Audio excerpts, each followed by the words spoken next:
So we'll start with the next important topic, that is the climate.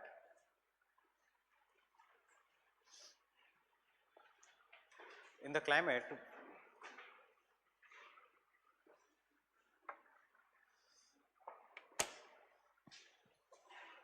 I'll first explain you the basics of the climate. लिखाऊंगा कुछ नहीं, जिनको running notes लेने हैं they can take the running notes, and then we will do the some of the topics regarding जो उस topic में आएगा. For example, we will start first with the composition and the structure of the atmosphere.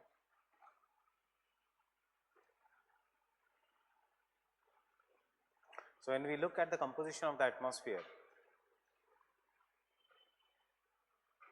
the composition of the atmosphere you already know is the gases. After that, water vapor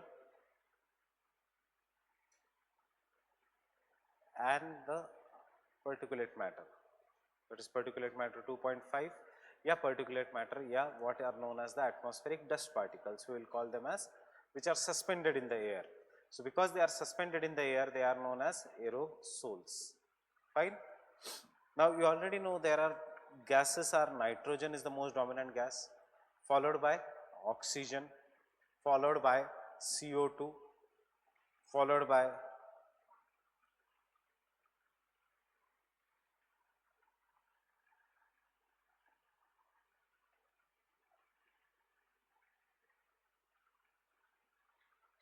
CO2, and then there are some of the other trace elements such as krypton, xenon, methane, etc. out of which nitrogen हमारे कुछ काम का नहीं है, oxygen हमारे कुछ काम का नहीं है, argon हमारे कुछ काम का नहीं है. We know that carbon dioxide is a major greenhouse gas. Now what is this greenhouse gas? Any gas that will trap, that is any gas that is transparent or it allows the incoming solar radiation, because it is in the form of short waves, solar radiation, but traps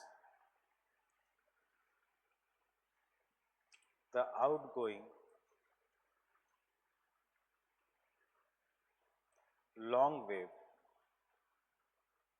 wavelength वाला, especially infrared. कौन सा? Especially infrared radiations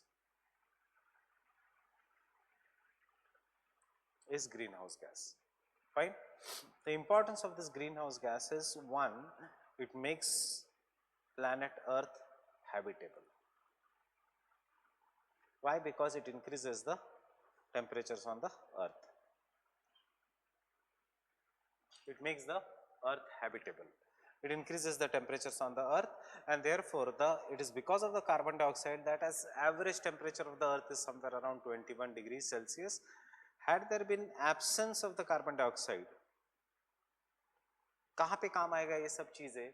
ये सब चीज़ें आपको answer writing में value addition होगी. Obviously मुझे नहीं लगता कि ज्योग्राफी ऑप्शनल में अब वो आएंगे, right a short note on the composition and the structure of the atmosphere. They will not ask you this easy questions in optional. So absence of CO2 would have made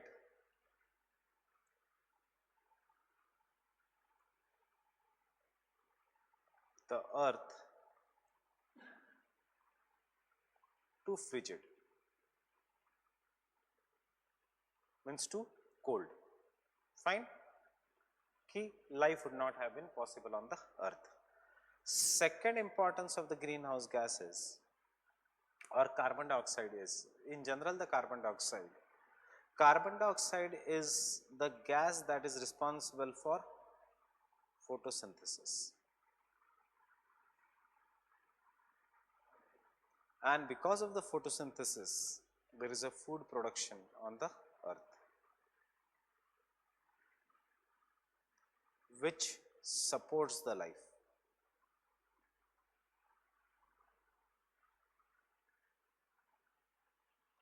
We are dealing only with the carbon dioxide, right? And the third important thing about the carbon dioxide is, in the recent times, as the amount of carbon dioxide is increasing,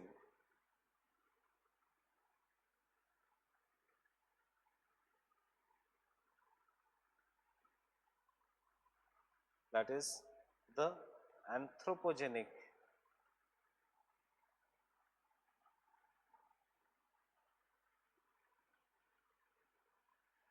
emissions is increasing the CO2, which has now become 0.0425 percentage instead of original 0.03 percentage, and therefore we have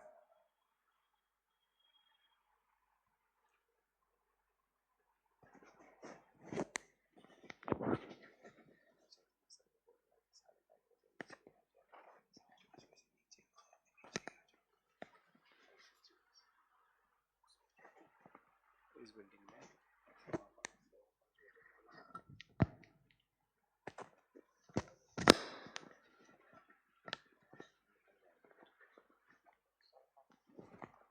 5.5 एकड़ बन गए तो बच्चे आ जाएंगे मेरे को, and therefore we have global warming. Fine, with the host of the factors and with the host of the interactions जो obviously हम अभी आगे जाके पढ़ेंगे. Getting it? Then the next gas that is present is ozone. कहाँ पे है? It is not naturally occurring in the troposphere, but it is naturally occurring in the lower stratosphere.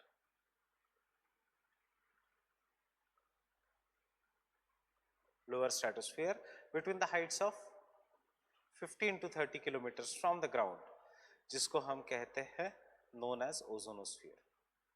I guess everyone is comfortable with this. ये basic facts सबको पता है. Ozonosphere.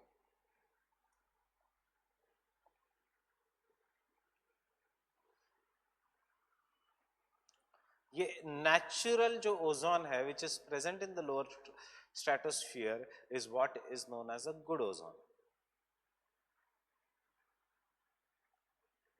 Right? Why good ozone? Because it blocks ultraviolet radiations. It blocks the UV radiations, the harmful radiations that are responsible for the skin cancers. अब recently एक किसी तो cricketer ने कहा था he was suffering from the skin cancer.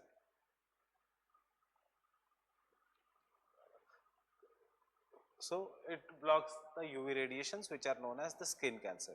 But in the present days, that is in the present day scenario, there is increasing amount of bad ozone. What is this bad ozone? Bad ozone is the ozone that is found in the tropospheric ozone. It is the ozone that is found in the troposphere. Why is this ozone? This ozone is associated with nitrogen pollution. Is nitrogen a pollutant? Actually, nitrogen is not a pollutant, but we are increasing the amount of nitrous oxides, and therefore the amount of nitrogen is increasing in the world, and this is what is known as a nitrogen pollution. Now, what are the sources of this nitrogen pollution? The sources of this nitrogen pollution is nothing but release of different oxides of nitrogen, therefore NOx. And the sources of this nitrogen pollution are सबसे पहले vehicles. So vehicular emissions. Therefore, Gadkari says that in next 2 years, there is no need of odd even scheme, because he says that in next 2 years, that Delhi mein there will be no problem of the pollution left. Why? Because he is focusing too much on the BS6 engine norms. Getting it? But problem ये है जिनको पता है that BS6 is not going to reduce the nitrogen pollution, because BS6 will be mostly focusing on the sulfur pollutions. Gadkari, how does he say that he is going to make sure that there will be no pollution in Delhi by 2020? The same way they said that there will be no pollution in Ganga by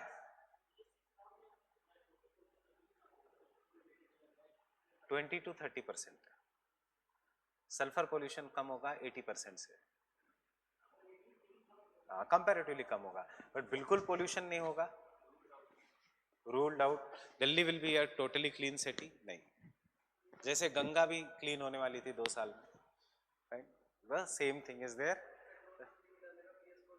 नहीं, petrol क्यों same रहेगा? BS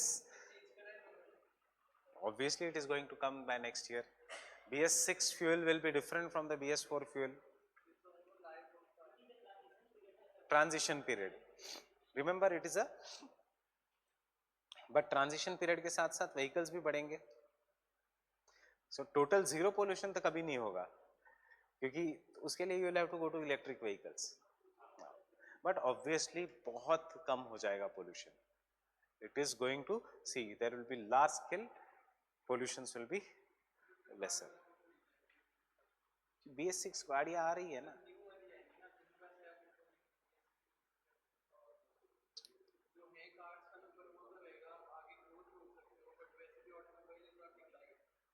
automobile decline is a temporary phase, it is not going to. Diwali आने दो, कुछ decline नहीं दिखेगा Indians को, कोई रिसेशन नहीं होगा. Yesterday I was listening to one NDTV का प्रोग्राम कि मार्केट्स में ये बुरी हाल है, ये है, वो है.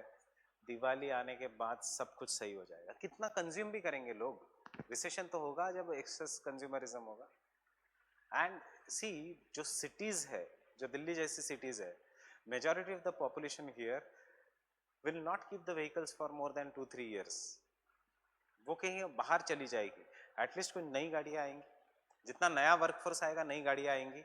जो पुराने इंजन्स थे उनको, उनके अंदर BS6 फ्यूल जाएगा, BS4 इंजन्स में BS6 फ्यूल जाएगा, तो ऑब्वियसली इफ जीरो नहीं तो एटलीस्ट 20% 30% थोड़ा तो पोल्यूशन कम होगा. It is not, you cannot be so pessimistic. Logic क्या चाहिए उसमें?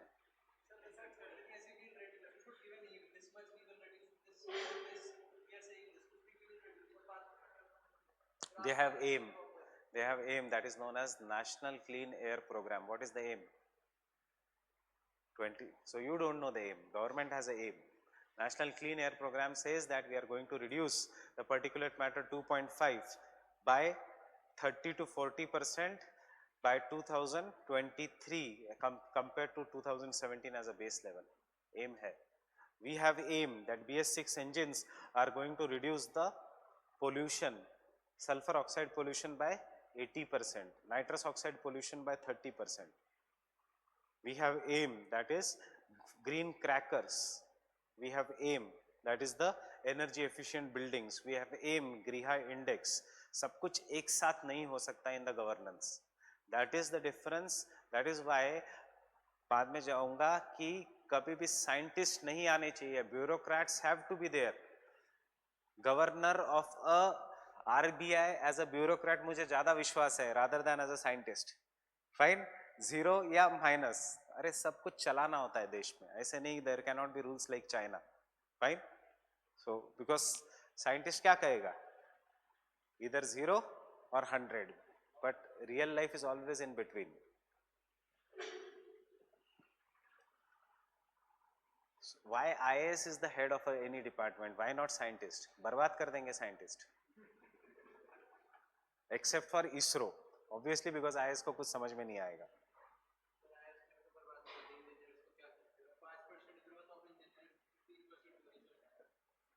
Who is asking you?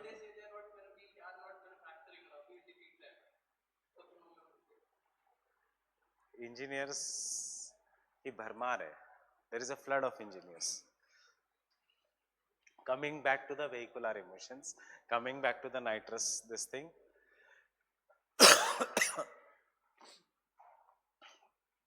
One of the reason is vehicular emissions. The other reason is biomass burning. And this biomass burning, you can remember, it can be in the form of both waste burning या stubble burning. It can be anything. It can be any kind of an biomass. It can be waste, it can be stubble burning, or it can be forest fires. Amazon ka forest fires. It can be anything.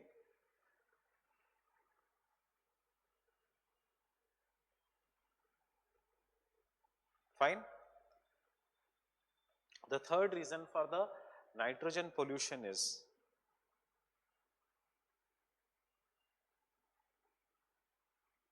excessive use of nitrogenous fertilizers.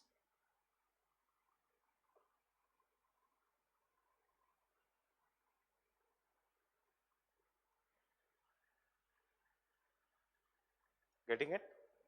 Excessive use of nitrogenous fertilizers.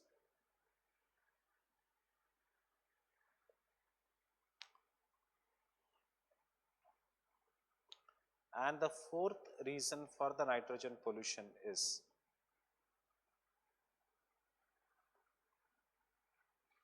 animal husbandry industry. Methane to hai like yesterday, but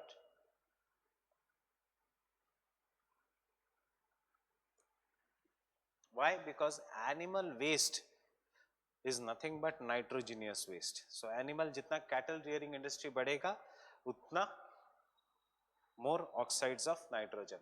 Why I am saying this is the nitrogen pollution?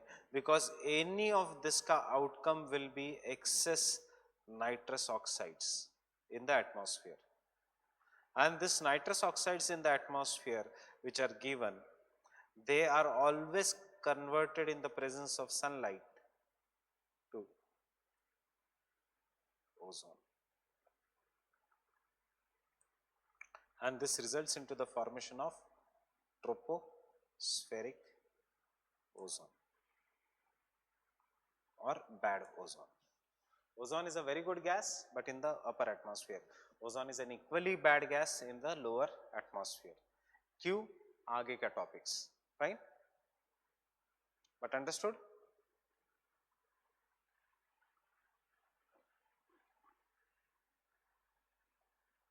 Understood this diagram?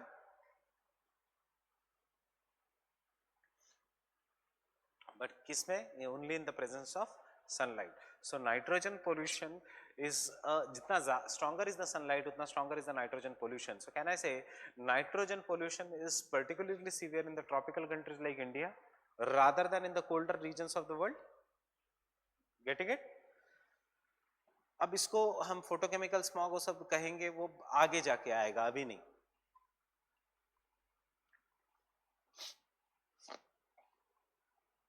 Then the important feature is the water vapor.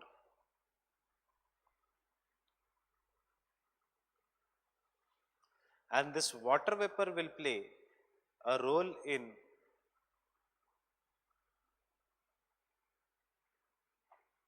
hydrological cycle. That is why I am doing this exercise today. You should know what is there in the syllabus and what is not there. ये दिया है syllabus में, hydrological cycle. Fine. It plays an important role in stability of the atmosphere and instability of the atmosphere.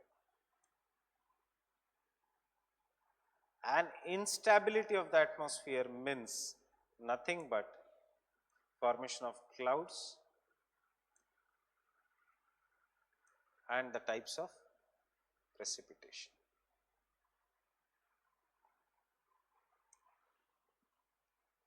Stability मतलब generally dry condition. बस इतना आज के lecture से you can take out कि stability मतलब generally dry conditions, and ये बहुत सारे reasons के कारण form होगा. One of the outcome is fogs of the stability. Fogs will be formed. Air ऊपर जा रही है, नीचे आ रही है, इसको हम कहेंगे instable. Air ना ऊपर जा रही है ना नीचे आ रही है, उसको हम कहेंगे stable. So this is what is the stability and the instability of the atmosphere.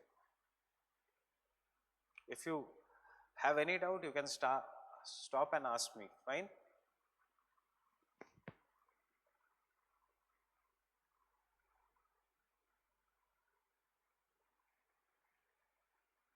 and obviously water vapor is also a important but naturally occurring greenhouse gas. It's a very, very important greenhouse gas.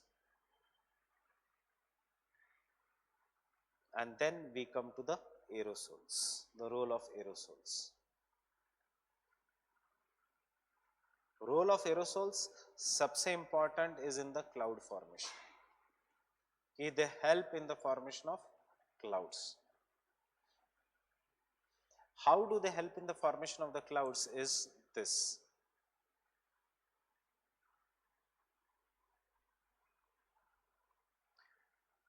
The topic we are doing here right now will require generally around 2 to 3 classes in GS. इसलिए कोई doubt है तो मुझे पूछ लेना.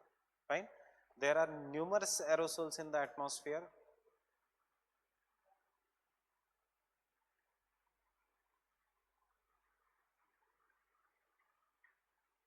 तुम कैसे आ गए आज?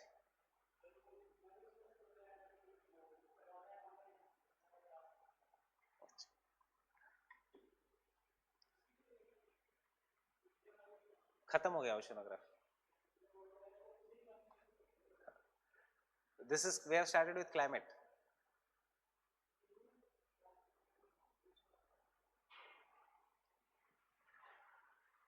So aerosols are present in the atmosphere, they are suspended in the atmosphere. Water vapor due to evaporation, that is global hydrological cycle, the water vapor due to evaporation will go up. This water will start cooling at the rate of 5.5 degrees Celsius for every kilometer or 10 degrees Celsius for every kilometer. भूल जाओ अब 6.5 degrees Celsius. So सबसे पहले निकाल दो दिमाग में से कि there is something known as environmental lapse rate. Environmental lapse rate is there, but a parcel of air which is going up and down, जो हम अभी तक GS में पढ़ते हैं, that they cool at the rate of 6.5 degree Celsius will never cool at that rate.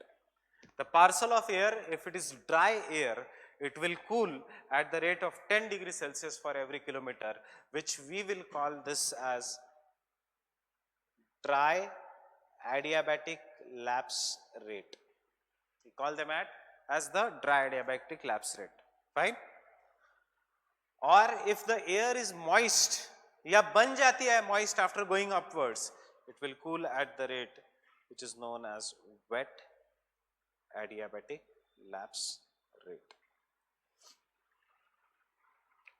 Dry adiabatic lapse rate. See, obviously after geomorphology ये सब topics बहुत आसान है. ओशनोग्राफी का एक प्रॉब्लम मुझे लगता है कि ओशनोग्राफी में the topic is very easy, but if you have gone through past year questions interpret करने पड़ते हैं what they are asking. Climate में questions are direct like geomorphology. Fine?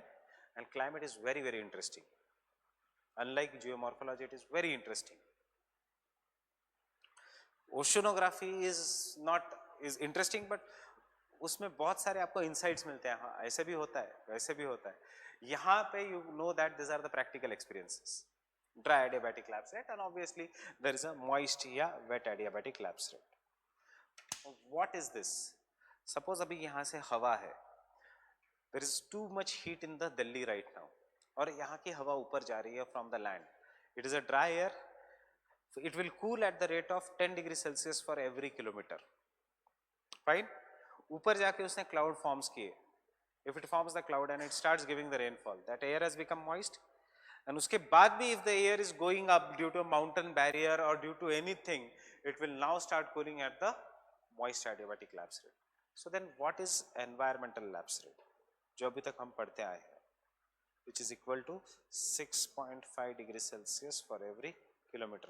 What is also known as normal lapse rate. What is that? That is nothing but कि if this is in my individually ground, ये मेरा sample ground है. In this ground, अगर आप यहाँ पे हो, air is not moving, you are moving. So 1 kilometre ऊपर जाने के बाद कितना temperature decrease होगा? और 1 किलोमीटर जाने के बाद कितना टेम्परेचर डिक्रीज होगा? That is in the static air. If the object is going up and down, it will always experience cooling by the rate of environment. But the air parcel itself will always cool at the rate of dry and wet adiabatic. Means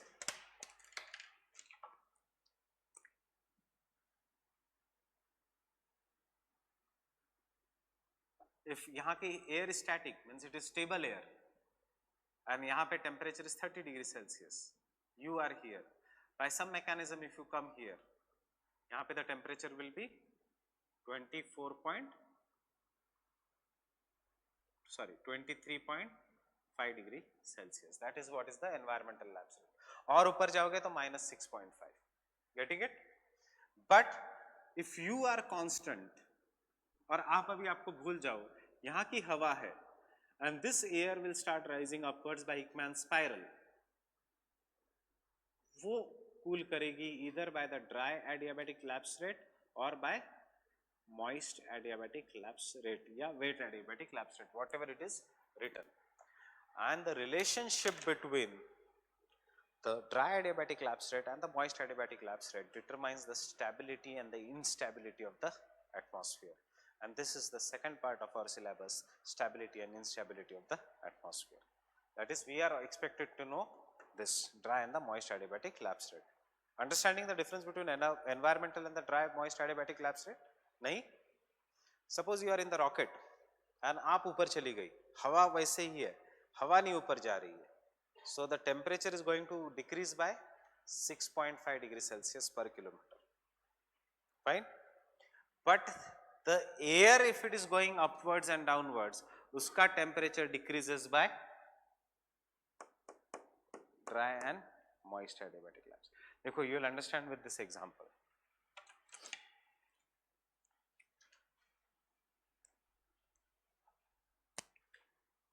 This is a parcel of air X, जिसका temperature is 30 degrees Celsius, same as the temperature of the surrounding region. It is going upwards. As it is going upwards, it will cool. Initially, we will take by the dry adiabatic lapse rate. So, ऊपर जाने के बाद, what will be उसका temperature? It will be 20 degrees Celsius. If it cools by the dry adiabatic lapse rate. Understanding? Understanding now? 20 degrees Celsius, is it cooler than the surrounding region or warmer than the surrounding region? What it is? This parcel of air, is it cooler than the surrounding region? Surrounding region mein what is the temperature? 23.5. This parcel of air ka what is the temperature? 20. So which is cooler? The parcel of air. Cooler matlab denser या heavy, lighter. Cooler means denser. So और ऊपर नहीं जाएगी, वो नीचे आएगी. Stability. Getting it? This is what is the stability. But if it goes up by moist adiabatic lapse rate, so minus 5.5, how much it is? 24.5 degrees Celsius. Environment का कितना है temperature? 23.5. इसका कितना है? 24. Means it is warmer. That means lighter. ये और ऊपर जाएगी. And that is what is known as instability. Clouds कौन से हवा बनाएगी? ये हवा clouds बनाएगी. जितना ऊपर जाएगी उतना वो ठंडी होती जाएगी.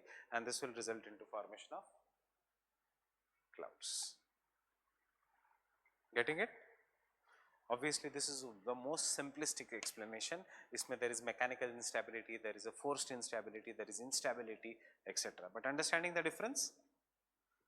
So when the air is going upwards, you will understand that it will start cooling by the wet or moist adiabatic lapse rate, and therefore water particles, water vapor will get converted into water droplets. And this water droplets, because it is a liquid या solid matter या ice, उनको कुछ तो एक resting place चाहिए. जैसे हवा को इस रूम में resting place नहीं चाहिए, but water requires a resting place. Ice solid will require a resting place. and this resting place is provided by the dust particles which are known as hygroscopic nuclei or cloud condensation nuclei. Why they are known as the cloud condensation nuclei or the hygroscopic nuclei? Because if the ice particles are formed, उसी aerosols को हम कहेंगे cloud condensation nuclei. If the water particles are formed, उसी aerosols को हम कहेंगे hygroscopic nuclei. Hygro means water. Fine. So they will help in the formation of small cloud droplets. Will help in the formation of the smaller cloud droplets. This smaller cloud droplets will collide with each other as the air will blow, and after collision they will start becoming bigger in size. This process is known as coalescence. जैसे pediment zone में by the coalescence of pediment king का pediplane बना था. So by the coalescence, collision and the coalescence of cloud droplets, bigger clouds are formed. As the bigger clouds are formed, the cloud becomes so big and heavy that it will start falling as either rain or snow. Fine. So what is the role of aerosols? The role of aerosols is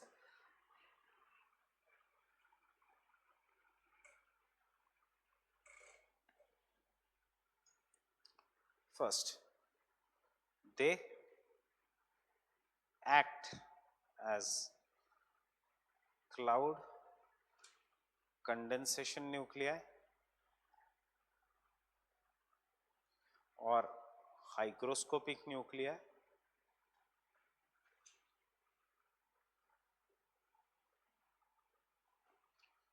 and help in the formation of clouds. अब कैसे clouds बनेंगे? Understood this process? That depends upon whether where you are. If you are in the temperate regions, that is formed by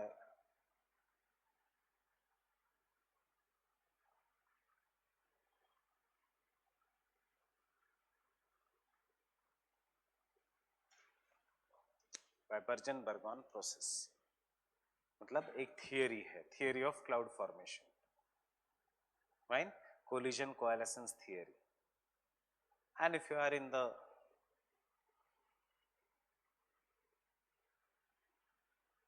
this is what is the ice crystal theory of the cloud formation.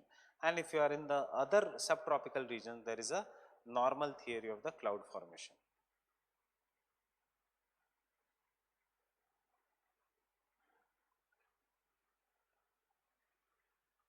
Fine.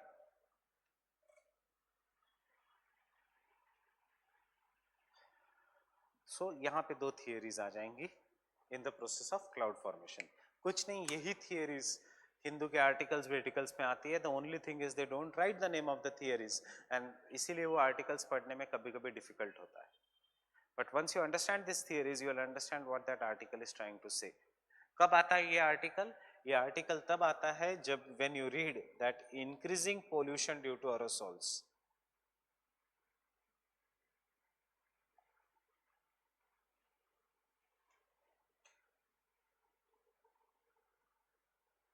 is reducing the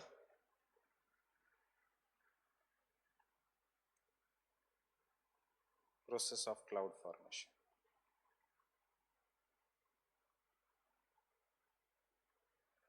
So Hindu कहता है कि there are less ice crystals, super cooled water droplets in the sky, and because of this the super cooled water droplets split into different parts, resulting into smaller cloud particles, resulting into no cloud formation. So कुछ नहीं, यही theory है.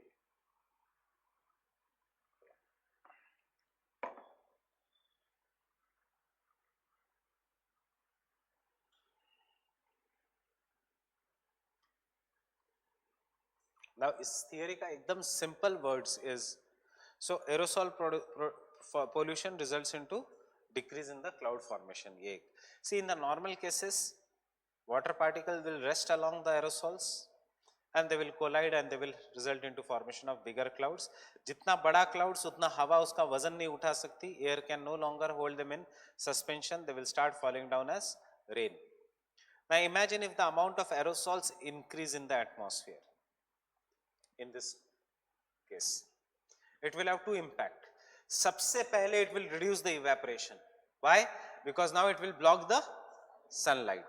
And secondly, even if the evaporation is occurring, the water droplet which used to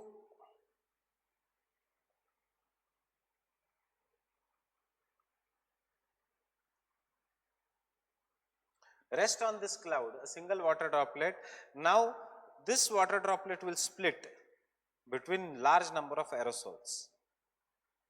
Understanding? जो पहले बड़ा water droplet बनना चाहिए था, it will get split and small water droplets बनेंगे. Now this small water droplets to become very big clouds, they will have to collide with each other and then they will become a large cloud. But because ये छोटे हैं water droplets, sun rays इसको easily evaporate कर देता है. And because the sun rays इसको easily evaporate कर देता है, तो क्या नहीं होता? No cloud formation. Getting it? And third thing, what the aerosols result into is the global cooling,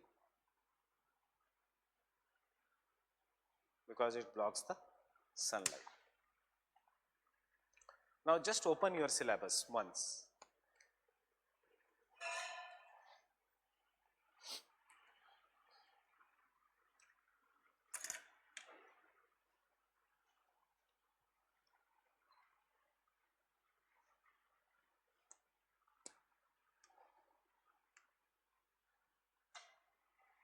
What we have studied right now is nowhere mentioned in our syllabus directly.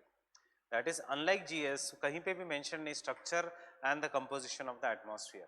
Directly हमारा शुरू होता है syllabus temperature and pressure belts of the world से. Second है heat budget of the earth से, a mathematical equation just like heat budget of the oceans. Third है atmospheric circulation, which is in the form of winds and the jet streams. Jet streams are nothing but the winds which flow on the height of 10 to 14 kilometers. Wind is horizontal movement of the air on the ground. What is wind? Horizontal movement of the air on the ground, not vertical. Fine. फिर जो मैंने अभी कहा था atmospheric stability and instability, and then winds को इन्होंने different ways में classify किया है. Trade winds, jet westerlies, easterlies को they will call them as the planetary winds. Then local winds are there, Chinook, Fawn, etc. Then we have the monsoon winds and the jet streams. Lastly, we have the air masses and the frontogenesis. What are the different air masses? Out of that, जो भी आप GS में पढ़ते हो, as it is, it applies here.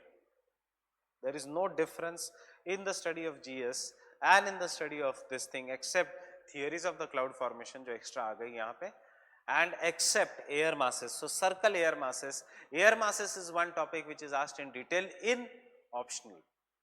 In GS, those who have done, you know there are two kinds of air masses, continental and polar air masses. Fine. अब यहाँ पे वो पूछेंगे, write a short note on continental polar masses of North America, continental tropical masses of South America. मतलब they will go specific region wise.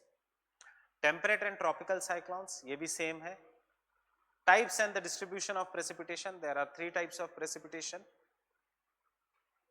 convectional, orographic and cyclonic. Fine. Distribution of precipitation worldwide, Mediterranean type of climate में क्या है, equatorial type of climate में क्या है, यह ये भी same है as it is GS. And then after that starts the real optional, that is the Köppen, Thornwright, Trevartha classification of the global climates. Theory building, the impact of quantitative analysis and systems analysis in geography, in which we try to make general laws of geography which can apply universally to all the region. So Trevartha ने कहा हाँ world के climates इतने type के हो सकते हैं, general law है. फाइन, सेम कोपन ने कहा, सेम इसने कहा. So basically you study this climatic types of Köppen. You study the climatic types of Köppen in GS also. The only thing is you don't know that it is the Köppen's climatic type.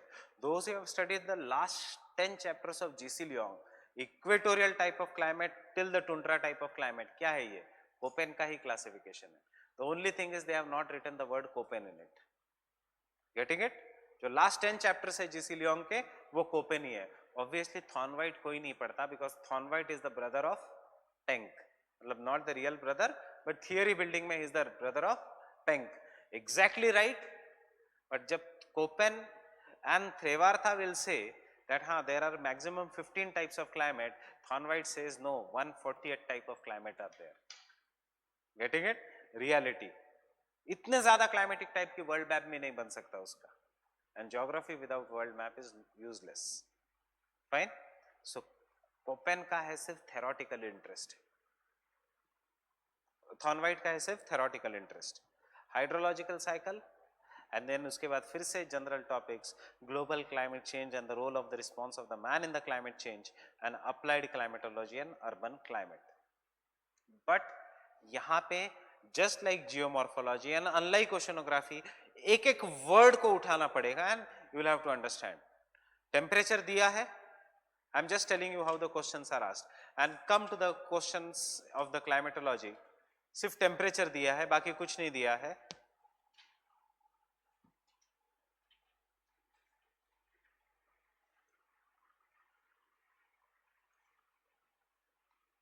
But look at the question of 2016.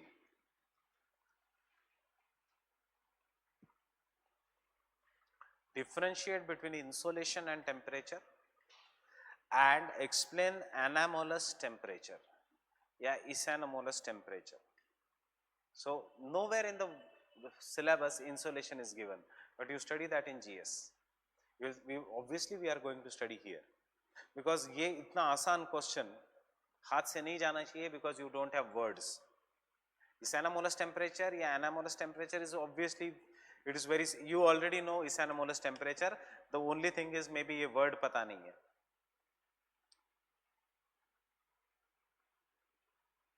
Europe, UK, fine.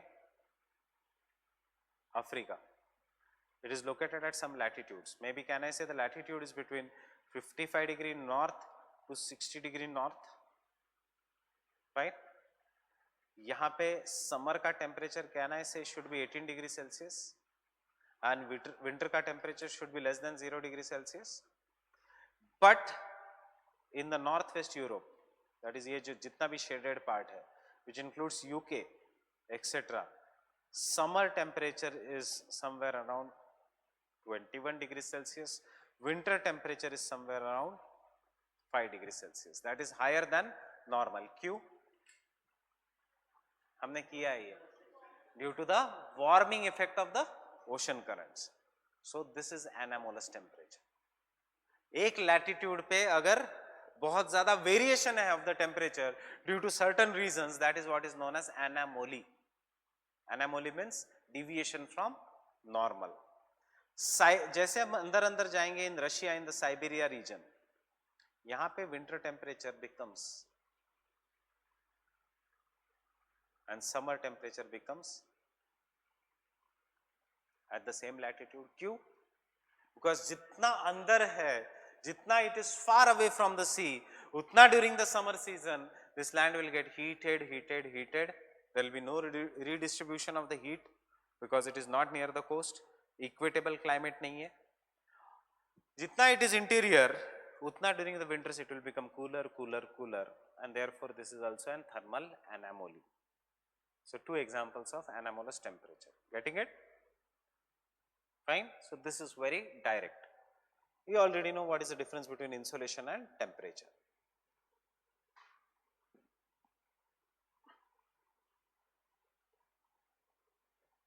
And मुझे लगता है basic idea of cyclones विक्लॉन्स तो पता ही है आपको, right? So with this background, any doubt till now? Aerosols, We are going to start with the first topic.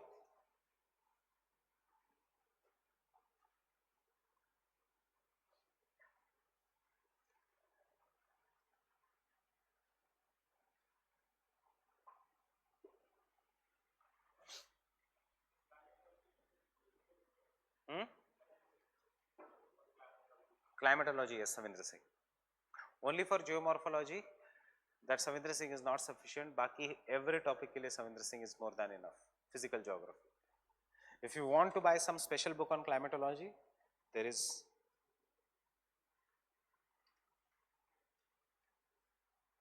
ठीक है.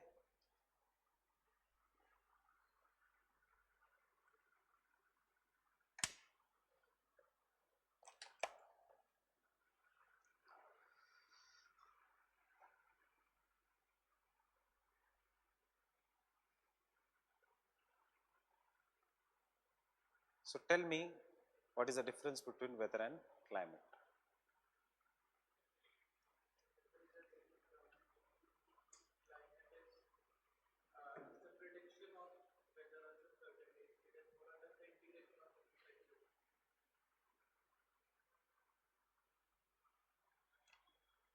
See, we say the best book on climatology, if anybody is planning to buy, is Atmosphere, an introduction by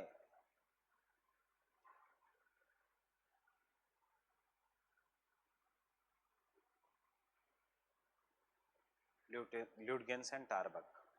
If you buy it, मेरे को भी एक xerox copy दे देना. Fine.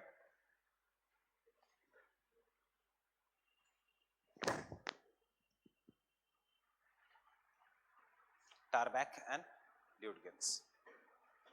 So we will download it and share it with you. ऐसा कोई ज़रूरत नहीं. You see, foreign books की कोई ज़रूरत नहीं है. Unless एक हाथ topic है जो कल के जैसा था, which is a very generalized topic because our syllabus is designed as per Indian universities. So हमारे लिए Savindra Singh is more than enough. DS Lal if you want it for reference. वैसे कोई ज़रूरत नहीं पड़ती. खरीदना है तो extra book खरीदो. रूपा made simple. Rather than buying DS Lal or buying the geomorphology by Savindra Singh, by Rupa made simple, both physical and economic, both. They are very old. Data is not, the concepts are same, data has changed. Concepts are same. Only in the economic geography. Why I am saying Rupa made simple? Because Rupa made simple, you should just read it the year you are writing the exam. मतलब एक बार पूरे की पूरी geography पढ़ ली, सारे test series दे दिए, उसके बाद लास्ट मोमेंट पे रूपा मेड सिंपल पढ़ो. रूपा मेड सिंपल के बाद आपकी लैंग्वेज खुद ब खुद सुधर जाएगी. You will write it in a much better language and that book will make the difference between 270 to 300. वो बुक आपको 270 देगा नहीं. 270 तक आपको मेहनत करनी है. वो बुक है सिर्फ वैल्यू एडिशन के लिए. Difference between coral coast and the low energy coast कहीं नहीं दिया है, सिर्फ वहीं से है. सूडो वॉल्केनिक फीचर कहीं नहीं दिया है, सिर्फ वहीं से है. एक हाथ question. Fine. And the language they have written. The authors, that book has not been reprinted since, see, not been changed since 1980, but still it is a very good book. और अभी भी आप कुछ समझ में नहीं आएगा वो book till the time you don't have mastered the subject. It is nothing but Rupa made simple is basically the difference between Lakshmikant and D.D. Basu. Constitution दोनों में ही है, but still D.D. Basu is the classic. Getting it? No need of buying any of that book.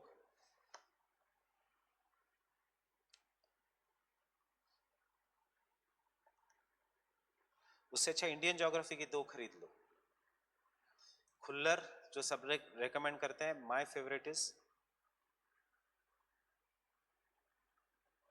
RC Tiwari. RC Tiwari का easy language का change, मतलब तिवारी को किसी ने अगर इजी लैंग्वेज में लिखा है, मतलब माजिद हुसैन सर की book. Fine.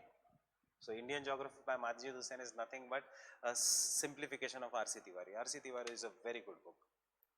And if you ever go to the Daryaganj ka old Delhi ka market, you will find the best book on Indian geography, that is Mamoria, Indian Economic Geography. But Indian Geography ke do book hone do, rather than buying DS Lal, Khullar, etc. means. And those who are saying कि sir आपने कहा था कि books की ज़रूरत नहीं है, ऐसा नहीं है. Notes are more obviously more than enough, but you should have a book for reference. You should always have one book for reference. Fine. So basic difference between weather and climate is a daily phenomena which can be measured by different instruments. Climate is an integration of the weather minimum for 25 years. Minimum for 25 years. Understanding? Not कि some days का weather becomes a climate. So weather changes on the daily basis, but whenever the climate starts changing, it is an indication that either it is anthropogenic for a long term or either it is natural by Milankovitch cycles. Weather will always keep on changing. So weather may the summers can be warm than the previous summers, the winters can be cold than the previous summers. But अगर summer started becoming warmer from 1970s, तो फिर 2010 में आके ये कहेंगे कि the climate change has occurred. Fine. And even in the climate change में the average temperature of the earth will be increasing due to global warming. But this average temperature में अगर पहले summers is around 35 degrees Celsius, यहाँ पे summers can become 45 degrees Celsius. पहले if the winter का temperature is around 20 degrees Celsius, winter का temperature can become around 15 degrees Celsius. कितना हुआ? कितना हुआ? कहाँ पे हो रहा है global warming? Getting it? So अगर winters are becoming more severe, then also it is an indication of global warming, because winters is an indication of weather change. Summers are becoming more severe, winters are becoming more severe, but पूरा average of temperature of the earth, annual average temperature of the earth किसमें ज़्यादा बड़ा है? इसमें. So this is what is the global warming. This is why some students get confused कि इस साल सर्दी तो बहुत ज़्यादा है. सर ने लिखाया था कि during the global warming there will be more severe winters. ऐसे कैसे global warming? जब मैं लिखाता हूँ that it is the more severe winters, it means weather change, does not mean climate change. Getting it? Understanding? Everyone? So 2-3 basic lines regarding the weather and the climate. वो भी इसलिए because it is given in the syllabus. Otherwise,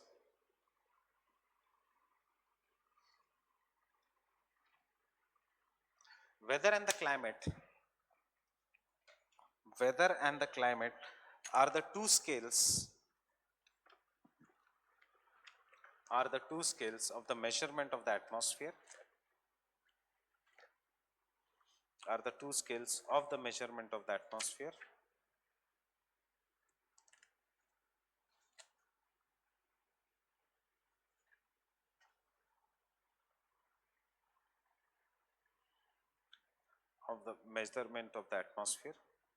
Weather denotes day-to-day or short-term state of the atmospheric variations. Weather denotes day-to-day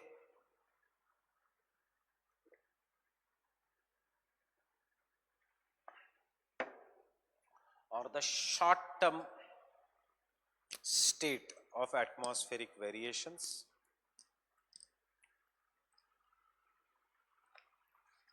Short-term state of the atmospheric variations. And it is measured in the terms of temperature,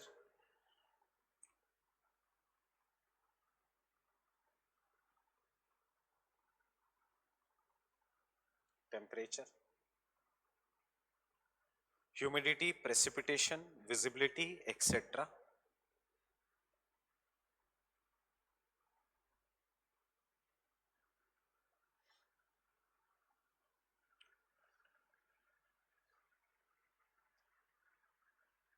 Visibility, humidity, winds, जो कुछ लिखना है लिखो, cloudiness, etc. ये सब किस में आएगा? Weather में. You cannot determine the cloudiness in climate. आप नहीं कह सकते कि whatever is your birth year उस समय कैसा cloudiness था versus 2019. You will determine it only on the basis of today and tomorrow. Getting it? Weather and weather forecast is more of a practical influence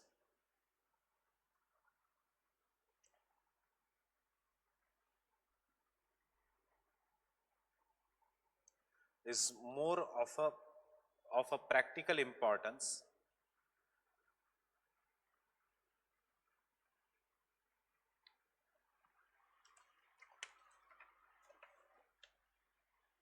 why I am making you write is not जो जो हमने लिखा है अब तक यहाँ से important है and hence weather forecasting hence weather forecasting involves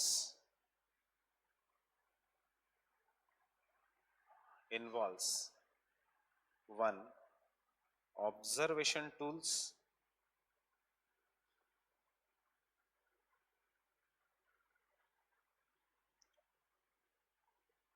and analysis tools.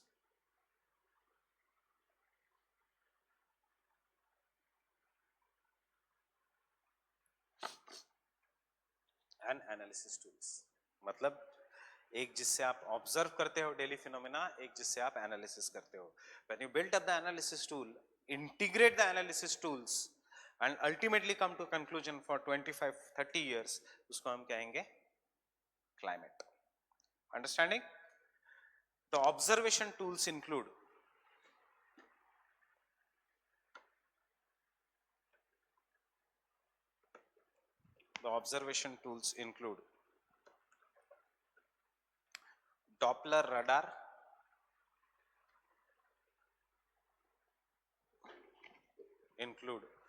Doppler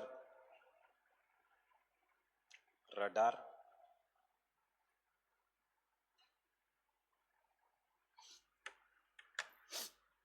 Doppler radar,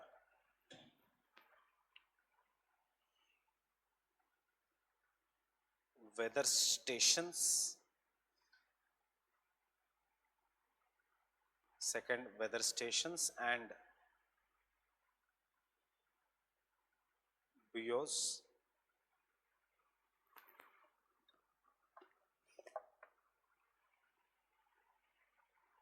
third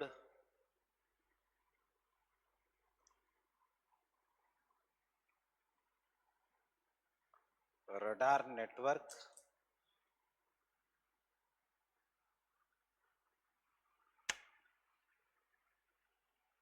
ships and airplanes,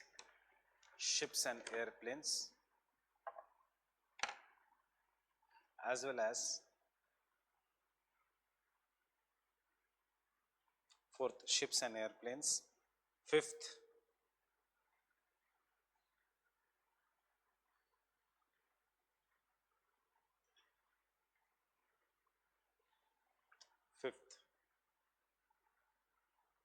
drop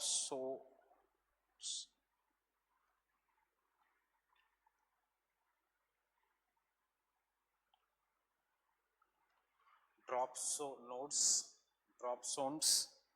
What is drop zones? Sixth, satellites.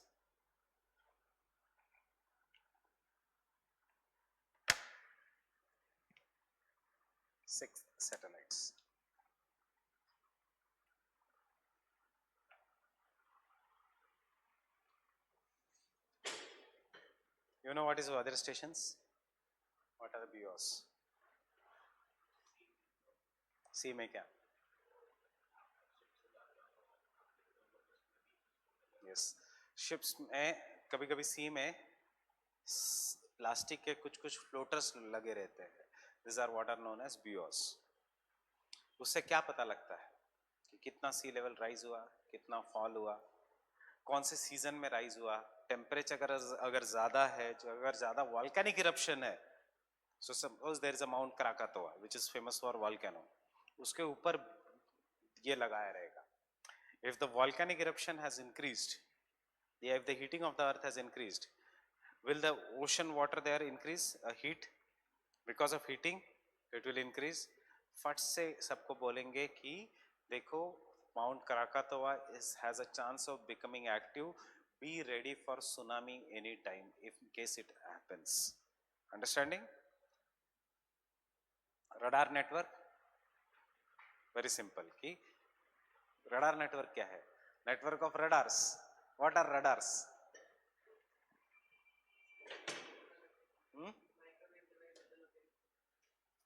It is nothing but a device that will look at his answer is microwave device that will look at a location. यहाँ पे it is a microwave device that will record the cloud formation, changes in the cloud formation, rainfall की intensity, heat budget of the earth, coming up of monsoon, going away of the monsoon, the position of the ITCZ. That is हमें ये सारे points use करने in the prediction of Indian monsoons. Fine. What is drop zones? There are many places जहाँ पे आप जा नहीं सकते. Maybe it is located in the interiors of the Himalayas, but वहाँ पे temperature क्या है? Or maybe it is located in the stratosphere. Maybe it is located in the mesosphere. How do we know वहाँ पे temperature कितना है? Balloon के साथ thermometer will be suspended. It will be connected by some method to the earth, and that balloon will go there. So वो balloon will go and drop in that region. उसमें camera fitted होगा या उसमें thermometer fitted होगा. जैसे for example Vikram rover जब वो किसी और पे जाता है मून पे, we will call that as a rover. When the balloon is attached and it goes only in the regions which are inaccessible to the humans and it will send उसका location, it is known as drop zones. Fine. What is Doppler radar and where is उसका use? What is Doppler effect?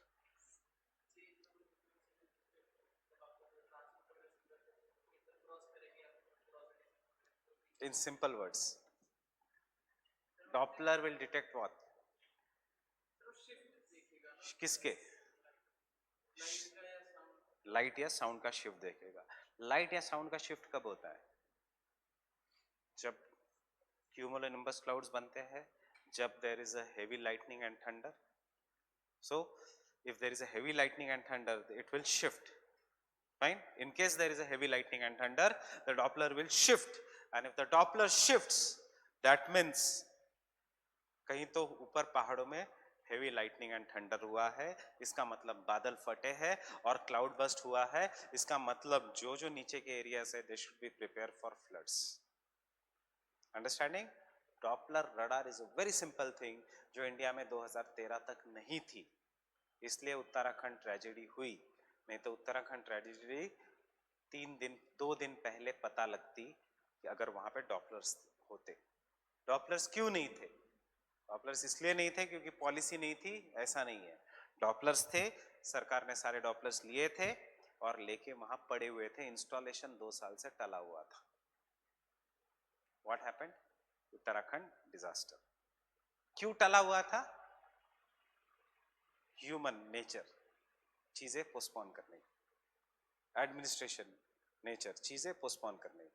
After that we have made it compulsory that the state governments will install Doppler in all the mountainous regions, so that at least they cannot prevent the landslides, but they can save the lives. They can move the people from the region. Getting it? Understanding? So first, Doppler radar.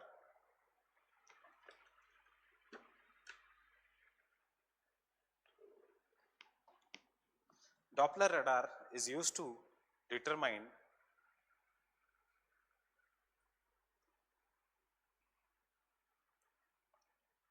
wind direction, speed,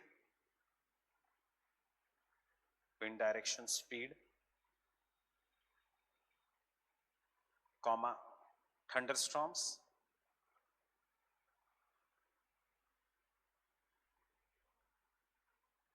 as well as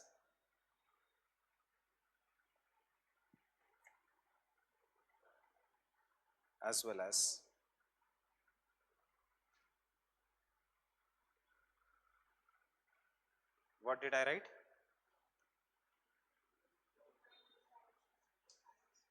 Thunderstorms, as well as intensity intensity and the strength of the rainfall. Intensity and the strength of the rainfall. Intensity and the strength of the rainfall.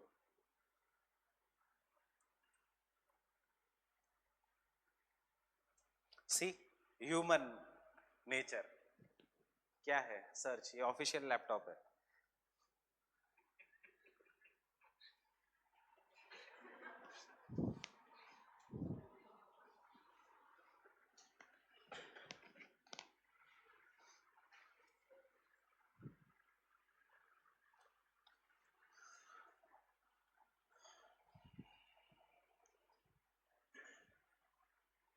Next, the Doppler, the the the waves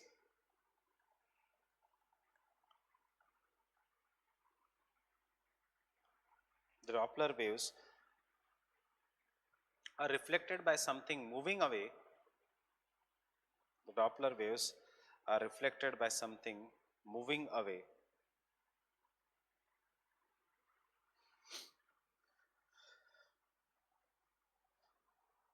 or moving towards the antenna, moving away or moving towards the antenna.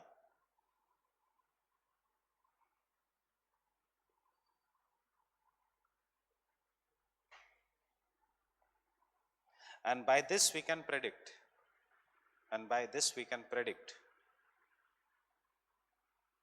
the landslides, sorry, we can predict the thunderstorms, cloudburst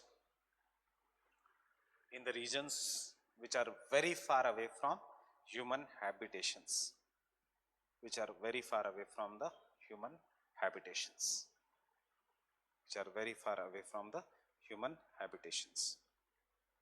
We have a look at the very quick video. My name is Kite. I work here at the Met Office where I manage the Weather Radar network. I'm going to be talking to you today about weather radars, how they work, and how we make use of the data. So why do we have weather radars? Well, radar stands for radio detection and ranging. In 1935, Robert Watson Watt patented the first radar system, which aimed to locate enemy ships and aircraft if and when war broke out. It was soon realised these instruments were sensitive enough to measure precipitation, and weather radars were born. Radars use an echo sounding technique. They use the same... Understanding? Doppler, they will, if there is a rainfall, the waves will hit and they will be reflected back. So इससे आपको पता लगता है इधर there is a heavy rainfall, snowfall. जितना ज़्यादा rainfall, snowfall is heavy, उतना fast the echoes will be. जितना light it is, उतना there will be gap and उतना कम इससे the echoes will be. Getting it? पहले they used to work only on the sound waves.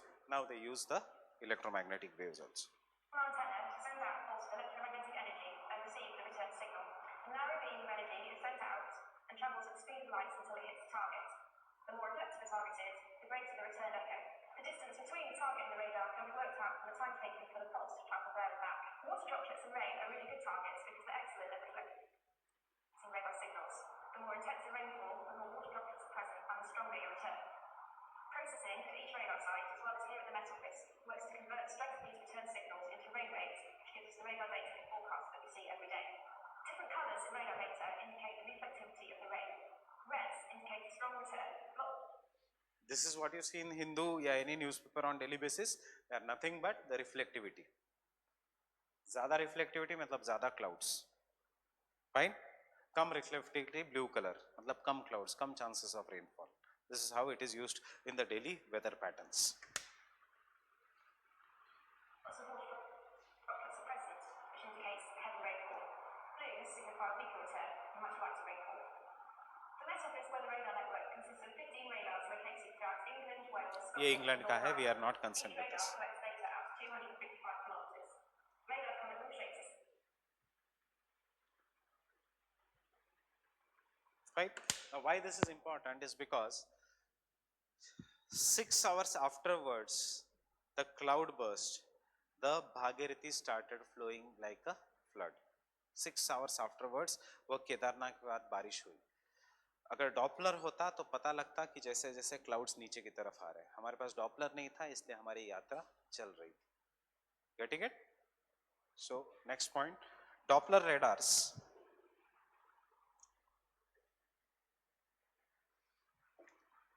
are now used in the cloud burst disaster management. Cloud burst disaster management in the Himalayan regions. In the Himalayan regions. Because a radar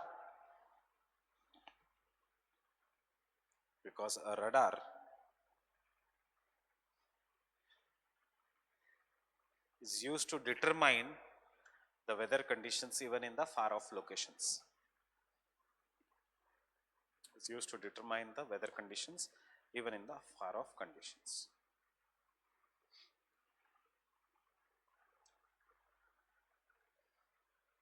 Far off conditions.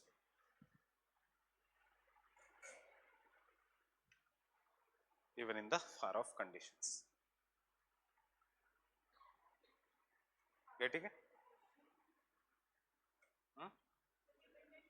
In the far off regions, not the conditions, in the far off regions. 255 kilometre को सबका radius होता है. When a single is Doppler radar, obviously there is a network, so radar network. So fine with this? Weather station and bureaus.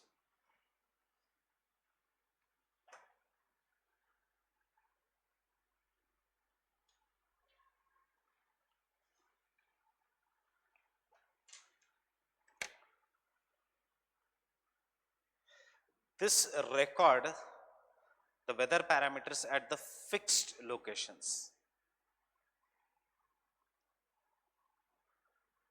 This record the weather parameter at the fixed locations.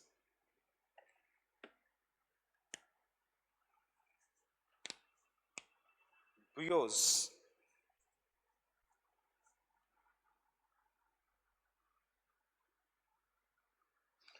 are present in oceans and lakes. Oceans में obviously seas भी आ गए.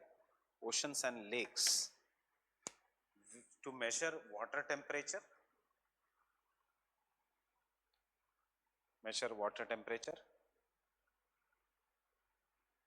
height of the sea level or height of the water level, including waves, and generally are used in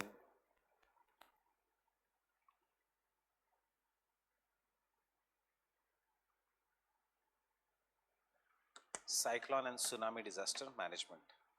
They are used in cyclone and tsunami disaster management. समझ में आया कैसे cyclone and tsunami disaster management? They are used in cyclone and tsunami disaster management.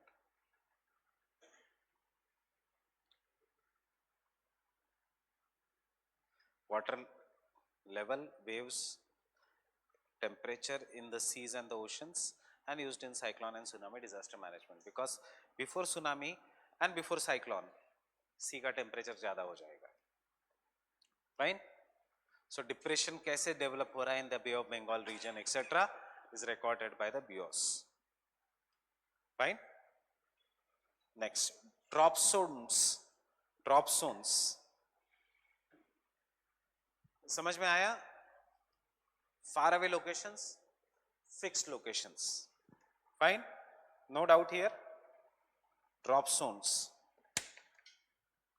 collect information across the atmosphere.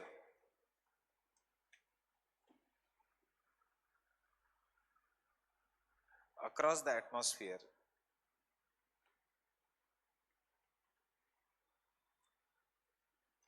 When they are dropped from balloons or planes.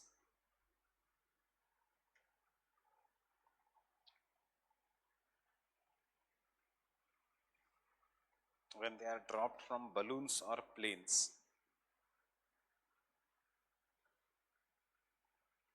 Drop zones, मतलब plane से जा रहा है उसको छोड़ेंगे नीचे. सो मुझे बताओ वो किस में ज्यादा हेल्प करेगा, हॉरिजॉन्टल एटमॉस्फेयर में या वर्टिकल एटमॉस्फेयर में? Drop zones vertical. ट्रोपोस्फियर का टेम्परेचर कितना है, स्ट्रेटोस्फियर का कितना है, क्यों ओजोन है, कैसे पता चलता है ओजोन है, ये सब ड्रॉप जोन से पता लगता है. Understanding? So they are used in vertical study of the atmosphere. Vertical study of the atmosphere.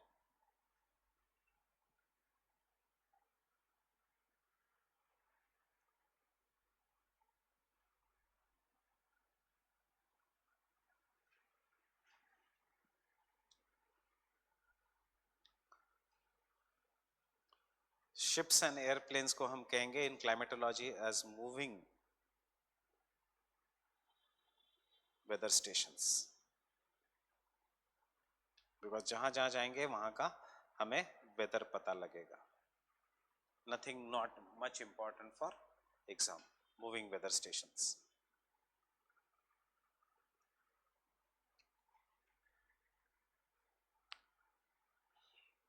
In the ships and the airplanes only, okay, in the same point of ships and the airplanes. The mapping of the Indian Ocean, the mapping of the Indian Ocean,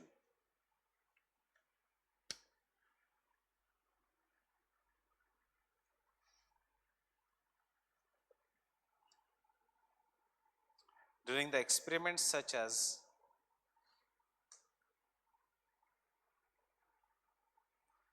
MONEX, such as MONEX, monsoon expedition, fine, MONEX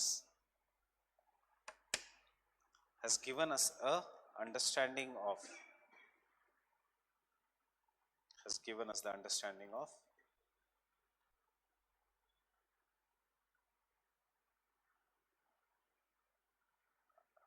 Indian monsoons, has given us the understanding of the Indian monsoons. Understanding why predicting monsoons again is difficult, because इसके लिए आपको सिर्फ India का data नहीं, पूरे Indian ocean का data, whether it is in the northern hemisphere or southern hemisphere, then you will have to correlate. सबसे पहले you will have to collect with the help of these things, and satellites तो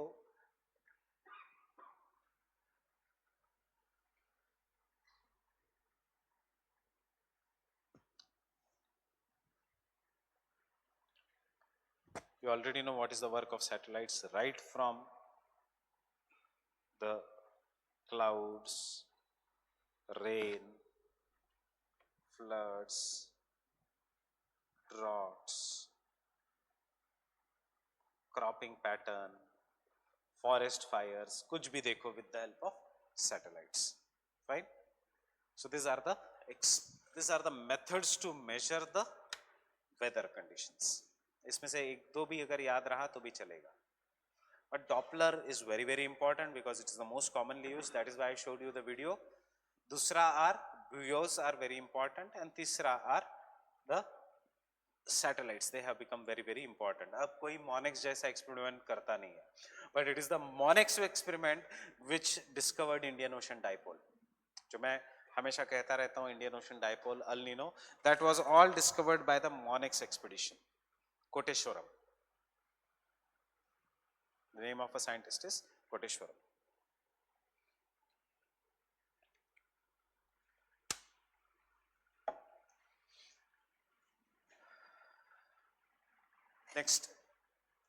Next line. When the weather conditions with the help of tools, sorry, मैंने सिर्फ आपको observation tools बताए, right, analysis tools. What are the analysis tools? जिससे आप analysis कर सकते हो वेदर कंडीशंस का. वेदर को कैसे एनालिसिस करोगे? सिस्मोग्राफ से. बहुत ही सिंपल है analysis tool.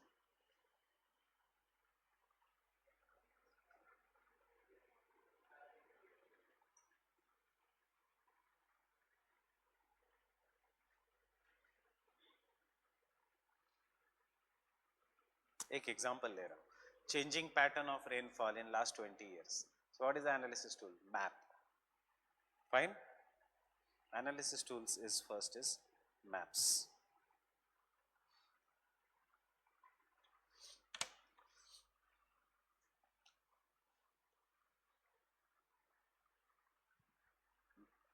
Maps can be used for both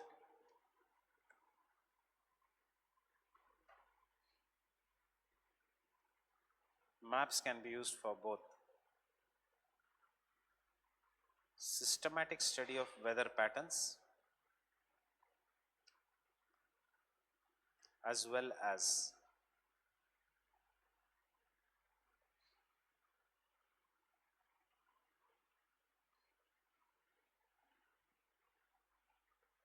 aerial differentiation. Systematic study as well as aerial differentiation. Don't get afraid by these words, ये हमारे syllabus के ही words है. Systematic geography is the study of geography as a whole. Geomorphology, climatology, oceanography, ये है systematic geography. जब आप systematic geography को break करते हो as per regions, उसको हम कहते हैं regional geography. Geography of Asia, geography of India, geography of Tamil Nadu, geography of North India, वो है regional geography. और रीजनल ज्योग्राफी को स्टडी करने के बाद जब आप कंपेयर करते हो geography of India versus the geography of USA और उससे कुछ कॉमन पॉइंट्स निकालते हो, it is known as areal differentiation. मतलब इसका meaning is very simple. Maps can be used to study both the general geography, world geography as well as regional geography. उसी को मैंने थोड़ा कॉम्प्लिकेटेड वे में दिया है so that you get familiar with the words. Systematic geography is complete geography. Aerial differentiation is regional geography. Fine.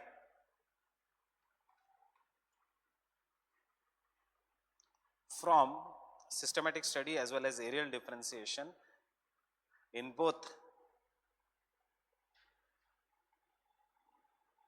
temporal and spatial pattern, in both temporal and spatial pattern by using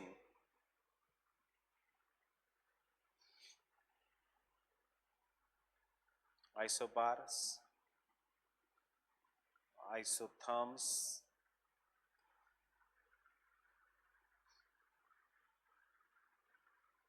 isoheights,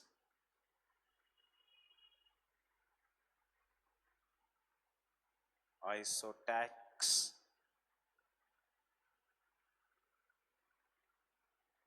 etc.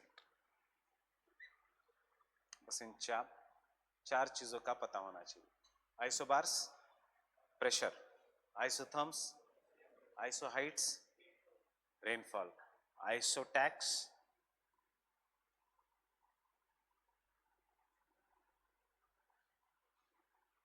Wind speed.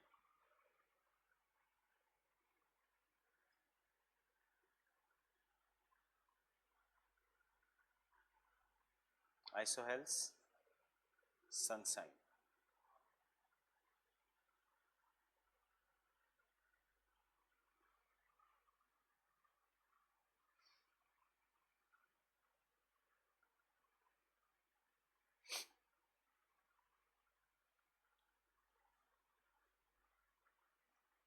And second analysis tool is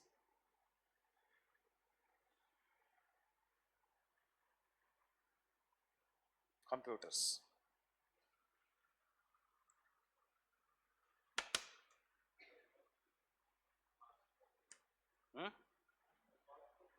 record के through, yes. और इसी से हमें climate, मतलब हम धीरे धीरे climate की तरफ शिफ्ट हो रहे हैं. Computers with the coming up of systems approach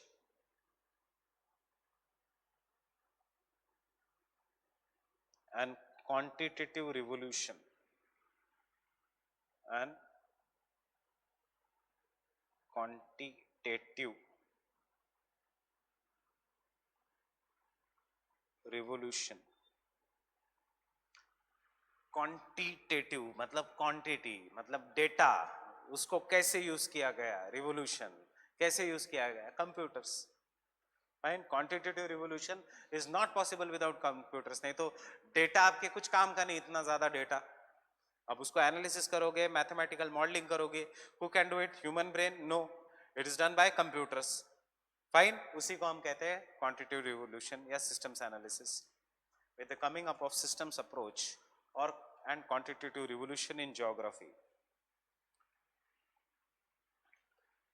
the role of computers increased.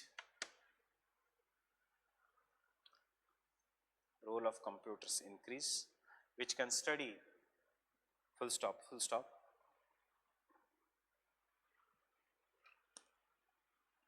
These computers can study both the weather as well as climate of an regions,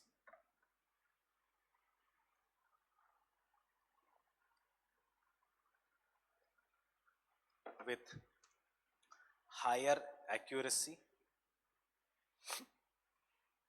with higher accuracy.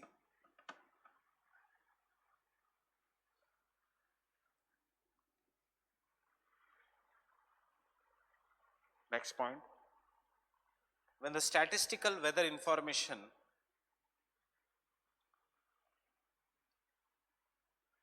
when the statistical weather information is integrated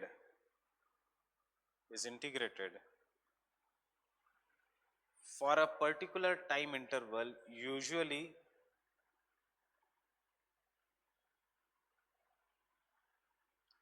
30 years,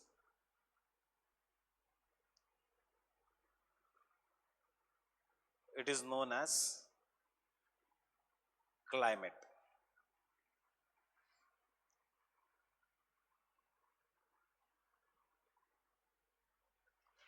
Does the does the climate does the climate determines or describes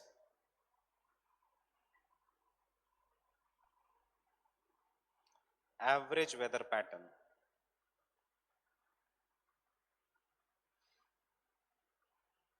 Average weather pattern, क्या है average weather pattern?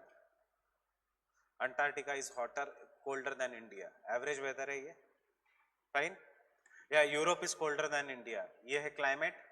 Weather क्या है? Heat waves in Europe are were hotter than India, this is weather. इस साल एक exception था, but climate क्या है? India is a monsoon type of climate, Europe हमेशा इंडिया से ठंडा होगा। उसमें कोई ये नहीं कहेगा क्योंकि इस साल हीट वेव्स थे इसलिए यूरोप गर्म रहना शुरू हो गया। Fine, that is the climate. Climate is used to determine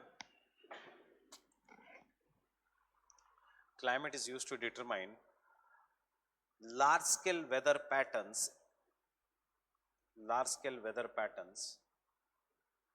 in the terms of years, decades,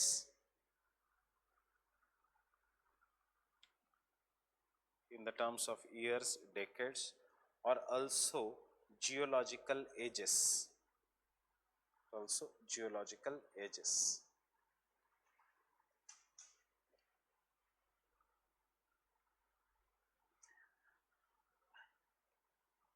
Any change in the average climatic conditions,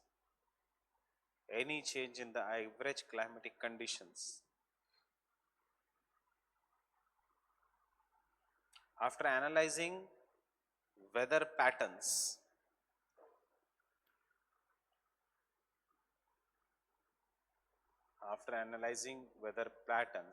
is known as climate change.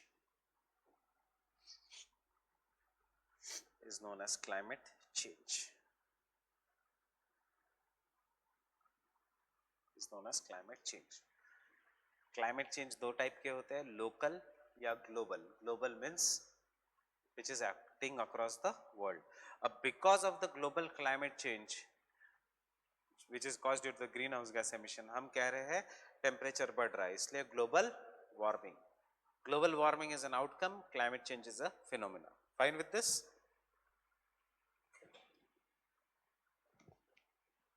Getting it? Question: differentiate between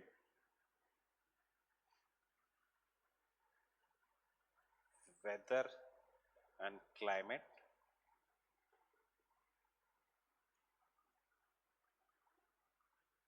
What are the tools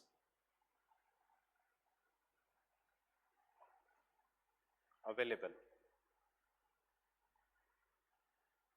to study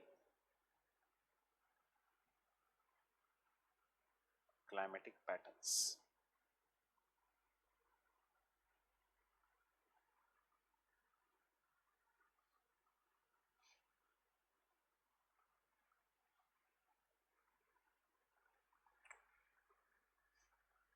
The tools which are available for weather patterns are also the tools for the climate patterns. The only thing is data को जब हम इकट्ठा करेंगे they are the climate patterns.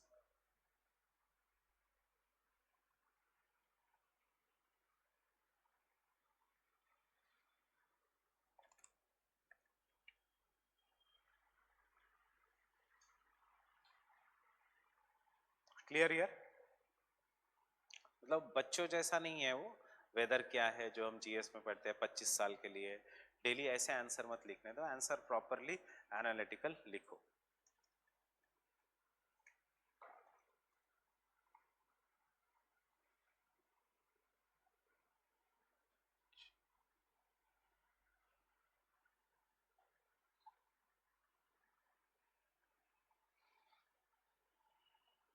We are going to study 4 topics in this: insolation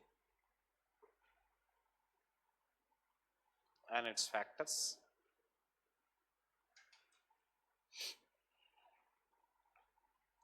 temperature and its factors,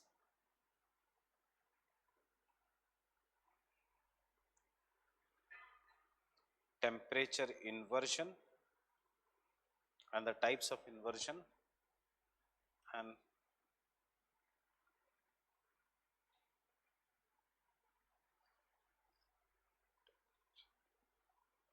a modest temperature.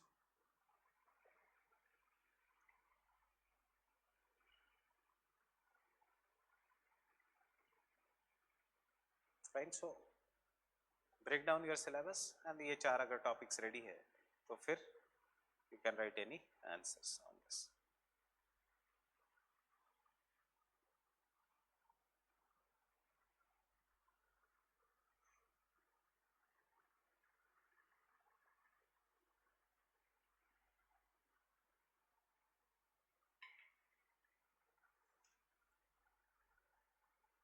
Can I continue? Coming to insolation. What is insolation? Again, don't write anything till the time I ask you. You are free to take the notes. What is insolation? Insolation is nothing but incoming solar radiation. Kitna amount of sunlight comes from the earth is what is known as an insolation. This incoming solar radiation, if you know the law which is known as Planck's law.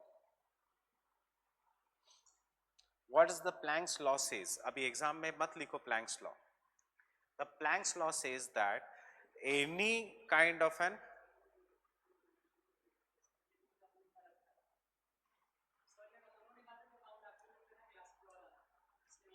उसको बोलना class खत्म हो गई.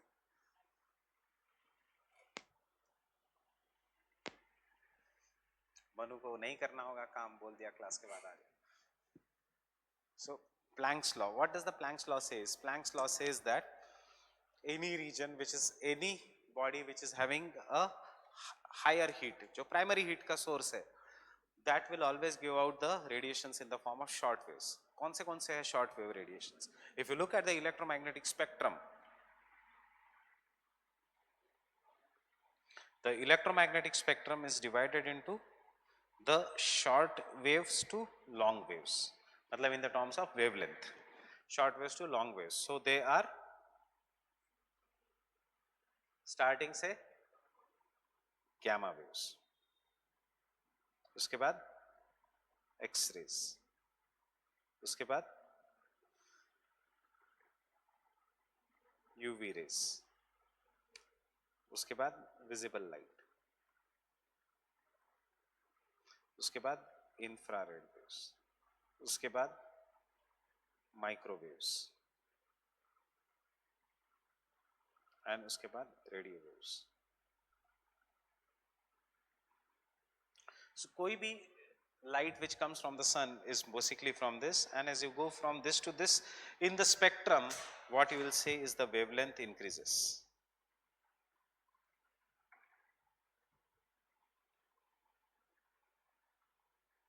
Right?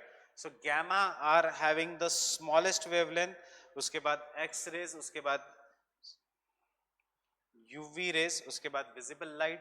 Visible light में भी blue, violet, VIBGYOR, Indigo, blue, blue के बाद green, green के बाद येलो, येलो के बाद ऑरेंज, ऑरेंज के बाद रेड. ऐसे है विजिबल लाइट. सो रेड का wavelength is long and blue का wavelength is very very less. Getting it? अब depending upon the size of the molecules, see जिन्होंने जीएस भी किया है, listen to it very properly, because ये सब मैं इतना डिटेल में जीएस में नहीं बताता हूं. Depending upon the size of the molecules, depending upon the size of the aerosols, the smaller the aerosols they are present in the atmosphere, जितने small aerosols उतना ज़्यादा scattering होगा. जितना बड़ा है aerosols, obviously all are in microns, उतना ज़्यादा absorption होगा. उससे भी अगर बड़ा है aerosols तो उतना ज़्यादा reflection होगा. Generally aerosols एंड क्या स्कैटर होगा, जिसका वेवलेंथ सबसे कम है, that light will be the scattered the most. So in the normal conditions, as the sunlight is coming and hitting us, and in the normal aerosols which are present, this aerosols will come hit, the light will come and hit the aerosols, and therefore blue light will be scattered the most, and इसलिए हमें हमेशा लगता है sky is blue in color. Fine?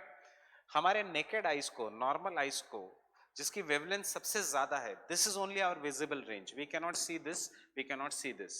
So our naked eyes can see only red from a longer distance, उसके बाद orange from the longer distance, उसके बाद yellow from the longer distance, उसके बाद green, and blue light generally बहुत दूर से दिखेगा नहीं. फाइन? सो इसलिए when the during the sunrise and sunset, when the sun is farthest away from us, getting it? Sun is nearest to us when it is exactly overhead, हमारे ऊपर जब होता है during the noon, but during the sunrise and the sunset, sun is farthest away from us. हमारी आंखों को दिखता है सिर्फ ये तीन कलर, और हमें लगता है sky is reddish orange in color. Remember, sky or space does not have any color. वैसे it is dark in shape, right? But it is all due to the aerosols and the scattering of the skies. Water vapour जब present है हवा में तो size of the aerosols increase. Getting it? And therefore light ज्यादा bend होता है, and इसलिए if there is more water vapour in the atmosphere, the sky look greyish in colour due to bending. इसलिए हमें लगता है जिस जिस बादल में देयर इज वाटर, हमें लगता है दे आर ग्रे. उनका कलर कुछ नहीं होता है, हमारा आंखों का परसेप्शन है they are greyish in colour. Getting it? It all depends upon the size of the aerosols. Because they are visible, unka wavelength is maximum, because they are visible even from a longer distance. Universal red is the sign of danger. Stop at the red light. Green is the sign of safe. Go at the green light. Blue use ही नहीं कर सकते because blue light scatter करेगा, properly दिखेगा ही नहीं. Fine? This is how electromagnetic spectrum comes to the earth, but mostly the sun rays are dominant in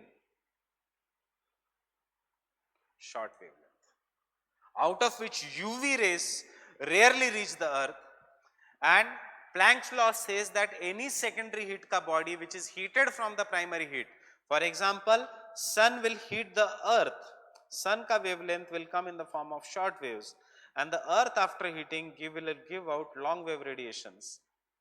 They will give out, so any secondary heat ka body will give out long wave radiations. So earth ka terrestrial radiation is given by long waves, are in the form of long waves. Solar radiations are always in the form of short waves.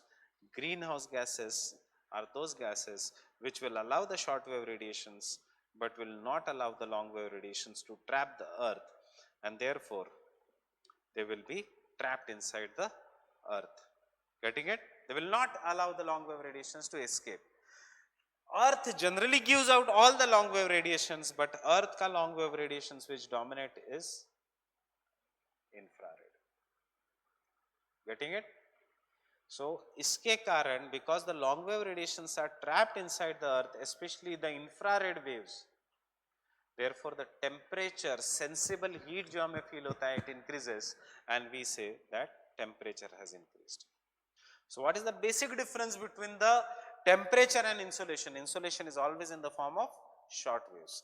Temperature is felt by long waves due to the trapping of infrared radiations by the greenhouse gas. What happens to the visible light? Most of the visible light is utilized for the process of photosynthesis. What happens to the radio waves? Earth naturally cannot produce radio waves. Earth naturally cannot produce microwaves. They are produced by some instruments. अगर अर्थ naturally कर लेता radio waves तो सिर्फ Reliance, Vodafone, Tata यही company mobile की company नहीं होती. हम बात करते और हमें मोबाइल्स की जरूरत नहीं पड़ती, because radio waves have the longest wavelength, means they can travel the longest distance. So radio waves are very few. जो अर्थ सन का इंसुलेशन comes, जिसके साथ वो रेडियो वेव्स आते हैं, वही रेडियो वेव्स फिर गवर्नमेंट बेचती है इन the form of 2G, 3G, 4G, 5G spectrum. Getting it? So this is what is the insolation. So what are the factors that affect the insolation, and how it is different from the temperature? अब in simple words, whenever you get confused in the examination, याद रखना insolation मतलब धूप. So what is the factors that affect the insolation? Timing of the day, when the sun is vertical or sun is horizontal. Rather than timing of the day, can I say angle of the sun's rays? If the sun rays are vertical, insolation is more. If the sun's rays are inclined, insolation is less. Sun's rays are vertical in all the regions that are located between the Tropic of Cancer and the Tropic of Capricorn. More or less the sun rays will be vertical, and the sun rays will become more and more inclined as you move away from the tropics. Because of the vertical sun rays, heating is greater in the tropics and therefore temperature is high. Understanding everyone? Fine. Secondly, angle of the sun rays also depends upon the position of the midday sun. If the sun is vertically overhead, 12 baje, vertical sun rays. If the sun during the dawn and dusk, inclined sun rays. Getting it? So one is the inclination. Second is, have you realized धीरे से from last 7 days some things are changing. पहले 6:30 को अंधेरा नहीं होता था, अब 6:30 को अंधेरा हो रहा है. Why is this so? Because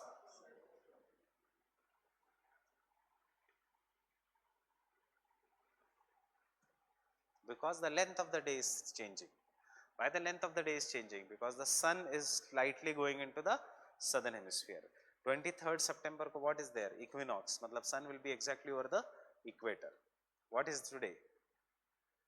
17th September. So 23rd September के बाद अंधेरा और ज़्यादा बढ़ेगा. So second factor that affects the insolation is the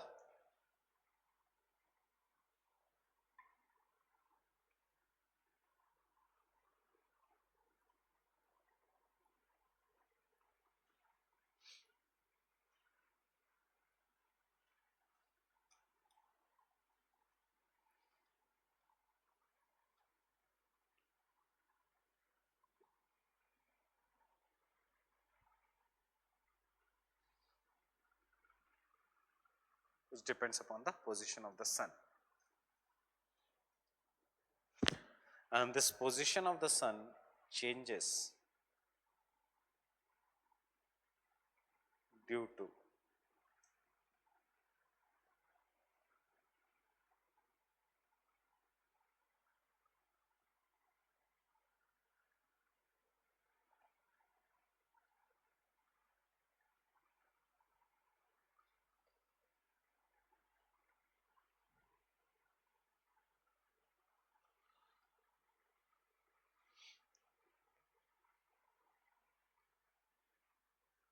and revolution on the inclined axis.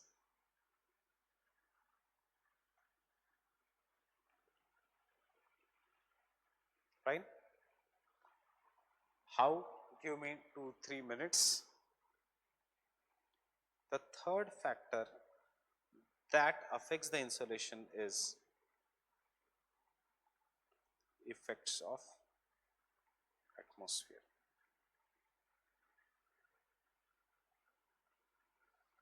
In the form of absorption by the aerosols of some of the scattering of the particles, reflection,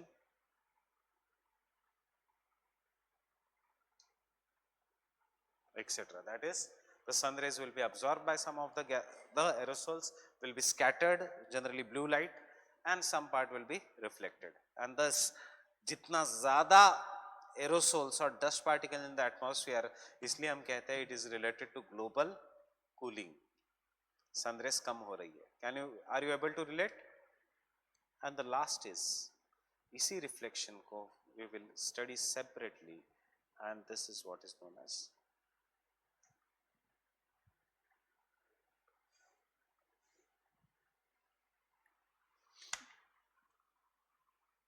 albedo.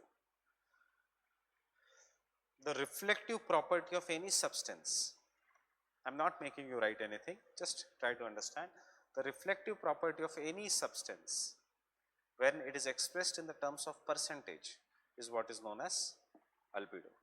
That is, how much of the incoming solar radiation falls on the surface, उस incoming solar radiation में से कितना percentage is reflected back into the space as the short wave radiation only, not as the long wave radiation, as the short wave radiation only is what is known as an albedo. For example, out of 100%, अगर 86% is reflected back, then we will say 86% is the albedo. मतलब ये जो 86% which is reflected back will not take place, will not take any role in heating the earth.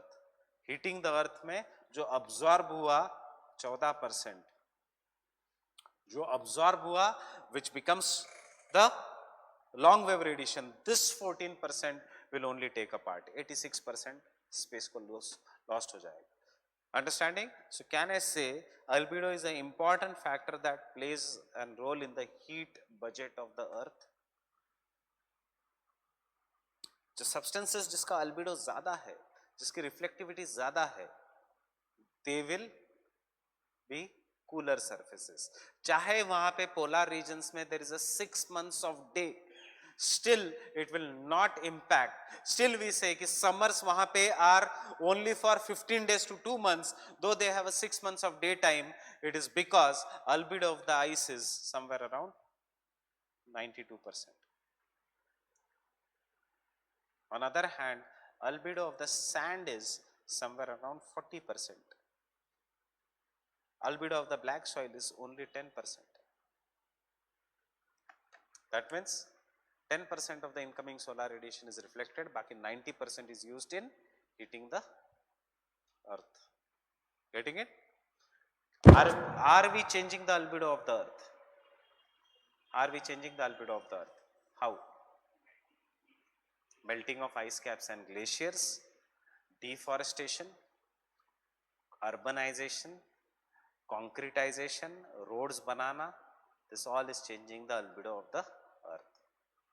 Muds को आप concrete बना देते हो, tar के roads बना देते हो which are extremely black in color, you make, and cement concrete is just like the earth. Cement concrete will absorb more, reflect less. Fine. Melting of ice caps and glaciers. When the ice caps and glaciers melt, they expose the water below it.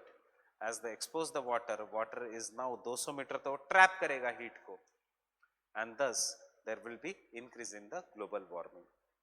जो जिसको कल के वो notes में था positive feedback loop. Understanding?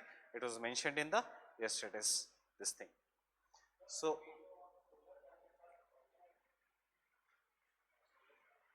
albedo of the solar panels तो high नहीं होना चाहिए. Why? Because if it is high, तो फिर सोलर एनर्जी कैसे जनरेट होगी? सोलर एनर्जी, इनफैक्ट वहां उसका अल्बिडो और कम करने के लिए उसमें कॉन्केव मिरर्स दिए जाते हैं, so that they will point it, and they are always dark black in colour, because जितना डार्क है सब्सटेंस उतना मोर अब्जॉर्प्शन, जितना लाइट है सब्सटेंस उतना मोर रिफ्लेक्शन. बेसिक कंसेप्ट जो हम कहते हैं कि इंडिया में समर्स में सफेद कलर के कपड़े पहनने चाहिए, ब्लैक नहीं पहनने चाहिए, it is all based on the albedo. Fine. Understanding everyone? So these are the 4 factors that affect the insolation. कौन से 4 factors? Inclination of the sun rays, vertical है या the inclined है, horizontal तो exactly नहीं होगा, inclined. Vertical है तो वो कम layers से जाता है, जितना कम layers और कम distance cover करता है उतना less effects of the atmosphere such as absorption, scattering is seen. Plus it is falling on a smaller area, therefore heating up a area more. If it is inclined, it will fall on the larger area. If it is vertical, it will fall on a smaller area. Inclined falls on a larger area, it has to heat up the more surface area. Secondly, jitna inclined means it is traveling a larger distance. Getting it? Or it is traveling a larger distance. इसलिए तो red and yellow के colours है. जितना larger distance उतना effects of the atmosphere in the terms of absorption, reflection etcetera. Second, length of the day. Longer the days, more the insolation and therefore more heating. Longer the nights, more terrestrial radiation and therefore more cooling. General याद रखो, more terrestrial radiation, more cooling, because अभी greenhouse gases नहीं बढ़ाए हैं हमने. एक general geography. Third, effects of the atmosphere, and fourth is the albedo. Clear with this? Any doubts यहां तक?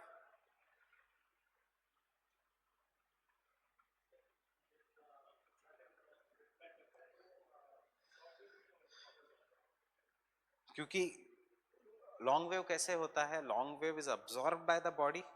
अब्सॉर्प्शन के बाद वो हीट अप होता है, और हीट अप होने के बाद एक्सेस हीट जो देता है वो body, that is always in the form of long wave. So albedo क्या है? गिरा, अब्सॉर्ब हुआ ही नहीं, और बिना अब्सॉर्प्शन के डायरेक्टली चला गया. Reflection is different from radiation. Radiation means earth will absorb it, change it into long wave and then give out, that is radiation. अर्थ ने अब्सॉर्ब ही नहीं किया तो that is reflection. हम ये कहते हैं मिरर्स रिफ्लेक्ट करते हैं. मिरर्स कुछ अब्सॉर्ब ही नहीं करते, डायरेक्टली रिफ्लेक्ट करते हैं. हम ये नहीं कहते कि mirrors radiate your image, they reflect the image back. Fine? Yes, albedo में लिखाऊंगा. Deforestation depends upon where it is. If the deforestation is occurring in the tropical evergreen forest region, albedo में increase of the earth, because जितना dark green color उतना more absorption, जितना light color उतना more reflection. But problem क्या होगा? If the albedo change हो जाएगा, obviously deforestation. अगर आप पेड़ कटोगे, you are exposing the rocks. नीचे रॉक बसाल्ट है तो इंक्रीज होगा, नीचे का रॉक अगर सिलिका में ज्यादा है तो डिक्रीज होगा.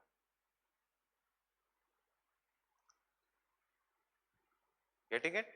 अल्बिडो इसलिए इंपॉर्टेंट है because change in the albedo results into formation of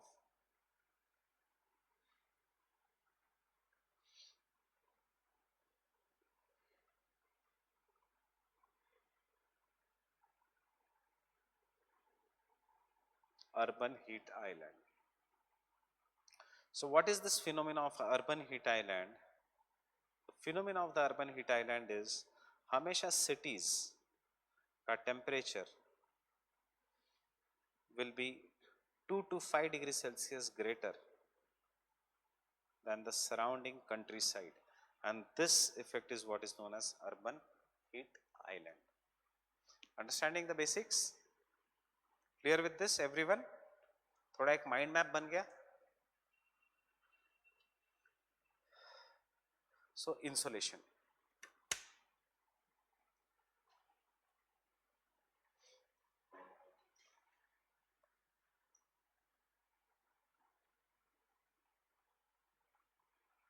It is a measurement of incoming solar radiation.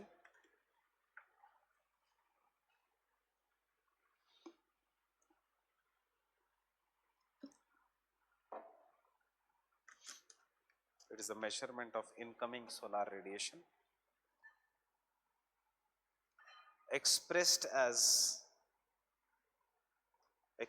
in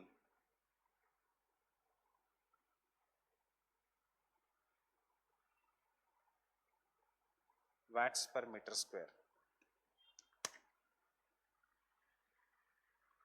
Expressed in watts per meter square per day. Per day.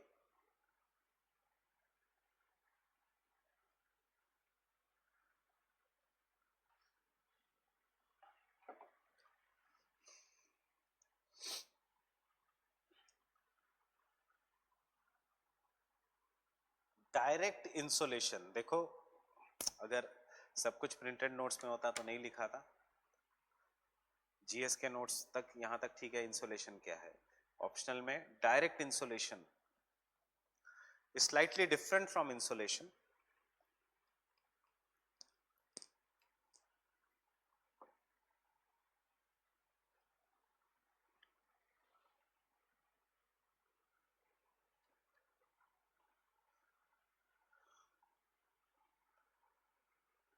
Direct insolation is the difference between solar constant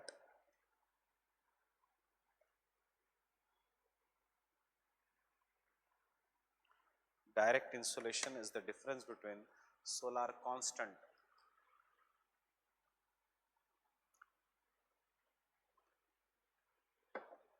what is solar constant? कितने raise सन के surface से निकले हैं, that is the solar constant. Fine. Solar constant and the insolation, difference between solar constant and the atmospheric losses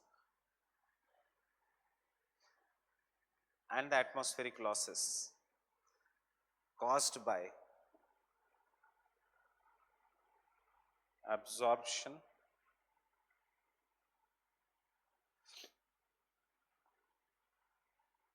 and scattering.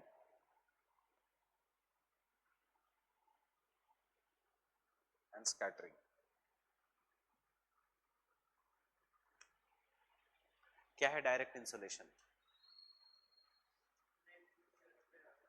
Net जितनी अर्थ पे आ रही है. Fine. You cannot change solar constant. Sun चाहे आप यहाँ पे न्यूक्लियर बॉम्ब फोड़ो, डिफॉरेस्टेशन करो या ना करो, सन तो उतनी एनर्जी देने वाला है. वो चेंज नहीं हो रहा है. ग्लोबल वार्मिंग के कारण नेट जो आ रहा है that is changing because you are doing more pollution. So इसलिए there is more absorption because of the presence of aerosols and therefore direct insolation may reduce या increase. Getting it? So deforestation से क्या हो रहा है? Direct insolation increases या decreases? क्या होगा? Deforestation से direct insolation increase होगा. Why decrease?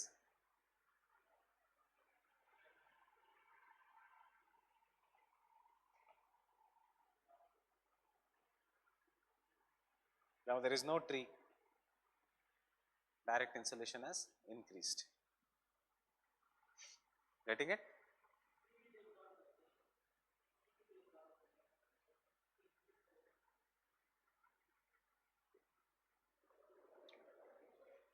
No, you are confusing there. Direct insolation मतलब ग्राउंड पे कितना आ रहा है, ट्री पे नहीं. ट्री इज अब्सॉर्बिंग, अब ट्री नहीं है तो अब्सॉर्प्शन कम, इंक्रीज करेगा. अच्छा, I thought you are saying decrease. Next, solar constant is the rate at which solar energy reaches the earth's surface, is the rate at which the solar energy reaches the earth's surface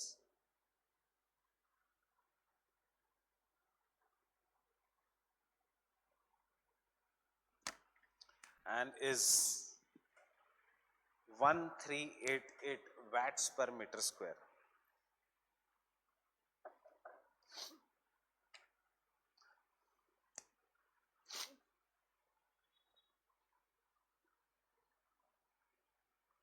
one three eight eight watts per metre square. इसी को NCERT ने दिया है to लैंगलेज पर metre square. Fine, सो कुछ भी एक value लिख सकते हो, टू लैंगलेज या 1388 पर metre square. Langley unit change हो गया इसलिए वैल्यू चेंज हो गई. Fine, langley this is measured in watts, langleys is measured in calories. Fine, next, diffuse insolation reflects to, diffuse insolation reflects to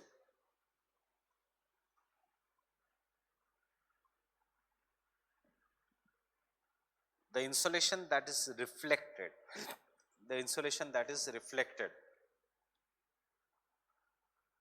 in the sky, the insolation that is reflected in the sky. मतलब diffuse insolation is nothing but when you measure it from the earth you call it as albedo. जब आप ऊपर अगर major करोगे कि कितना आ रहा है उसको आप कहोगे as a diffuse insolation. Understanding? Reflected in the sky.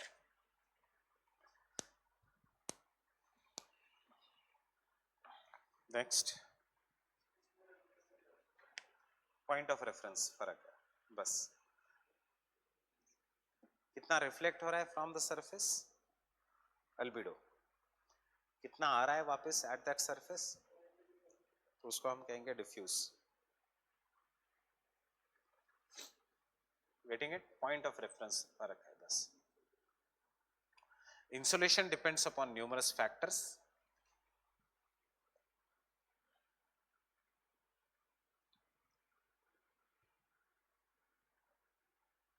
such as angle,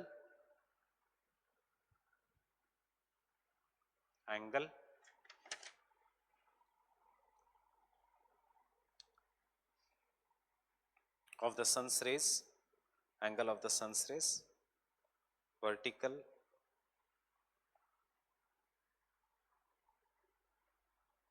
more insolation,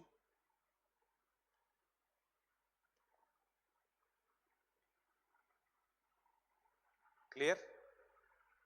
dictate नहीं करा रहा हूं. Vertical more insolation. If you want you can take this diagram.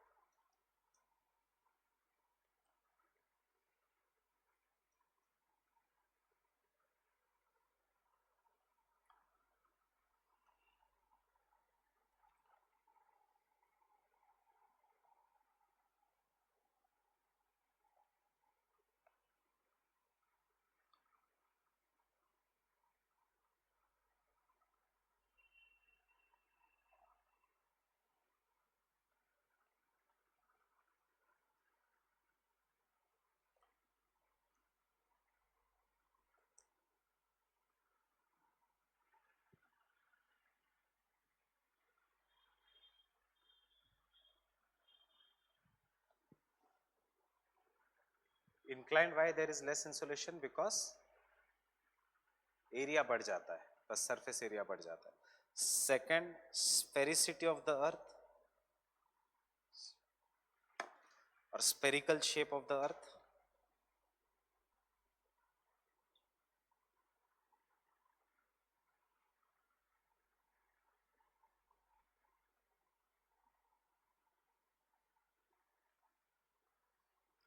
इसके अंदर spherical shape of the earth, इसके अंदर क्या है? Tropics,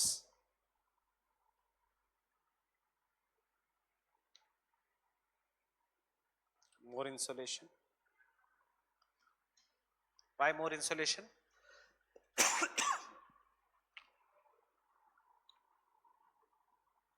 Because it is vertical and comparatively nearer to the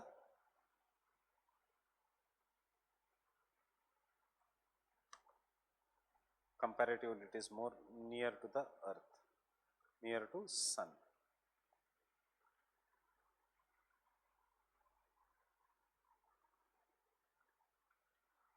Polar regions,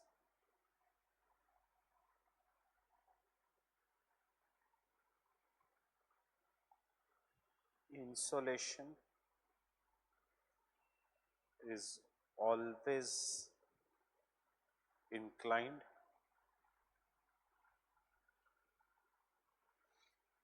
and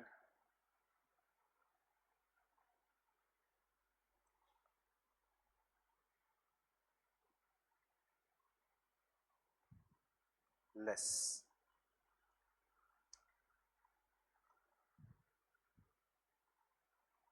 because sun's rays travel longer distance.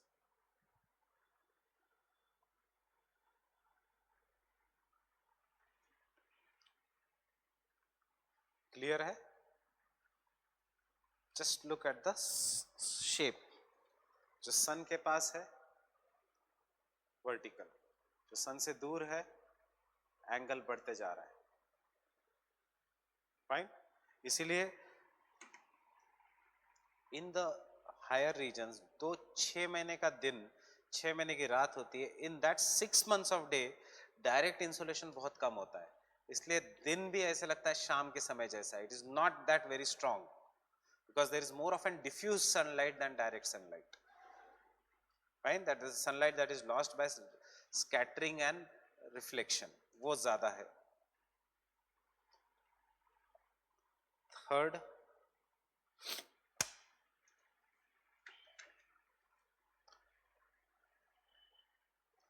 transparency of the atmosphere.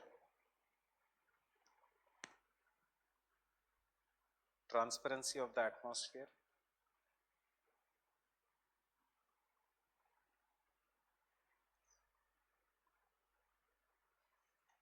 Transparency of the atmosphere. इसमें लिखना atmospheric particles and water vapor दोनों, atmospheric dust particles and water vapor absorb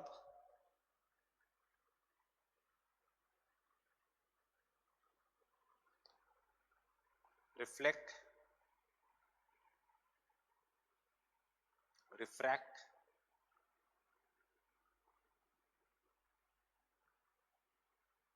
the insolation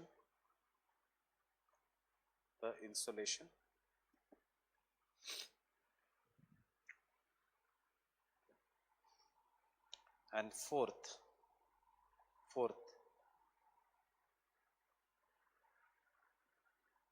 length of day.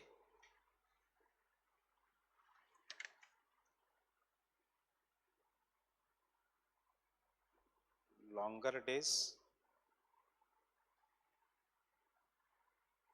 more insolation,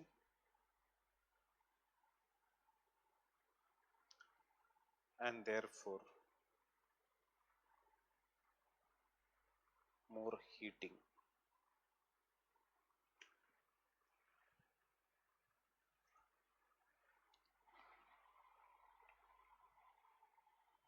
And fifth is albedo. It is nothing but the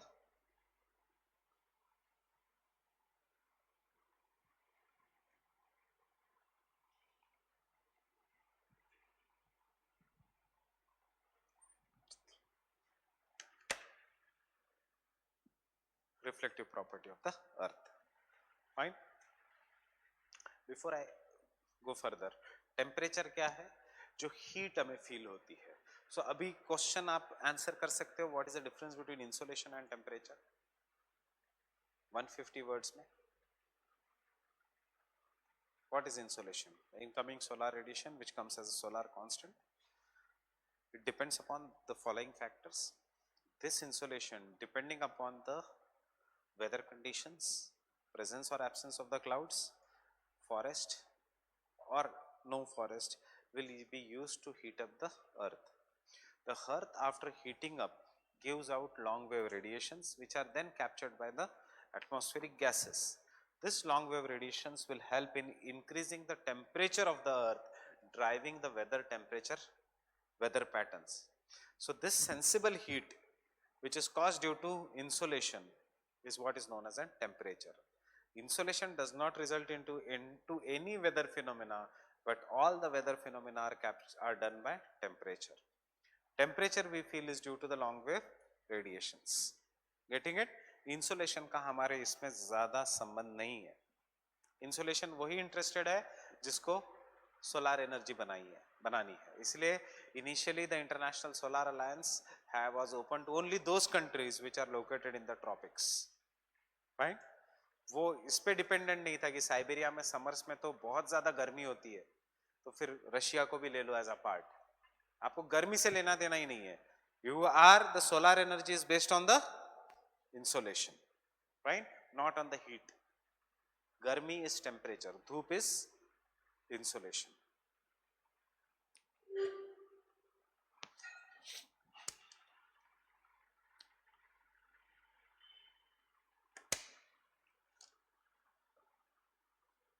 What? Insolation obviously will be heating up, but it won't be as great as temperature. See, for example, on the cloudy days you will feel more hot as compared to on the non-cloudy days. Why? Because heat is obviously seen in the form of long wave radiations. Which day is more hot? The day with the cloud cover or without cloud cover? With the cloud cover. Why? Because water vapor is a greenhouse gas. It traps the heat. Fine. Albedo. And do this albedo very properly.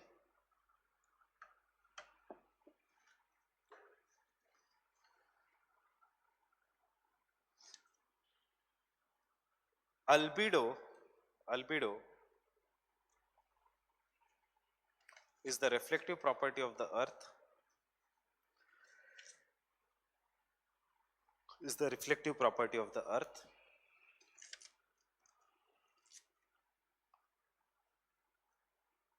Full stop. It determines how much of insolation or incident radiation. Incident radiation is nothing but insolation. Incident radiation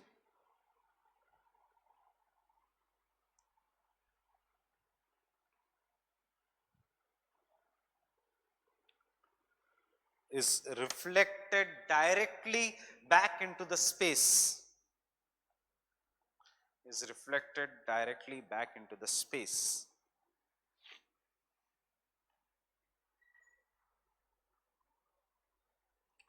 Without taking part in the heat budget of the earth.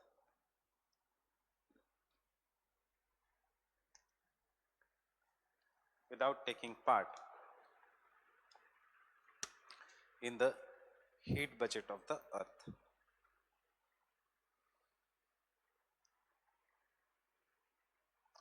It is generally expressed as percentage. It is expressed as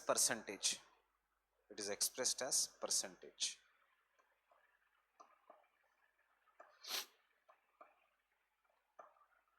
It is expressed as percentage.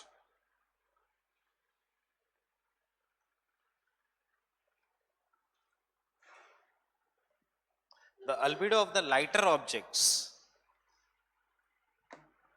The albedo of the lighter objects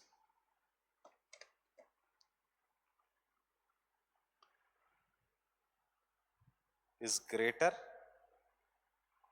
is greater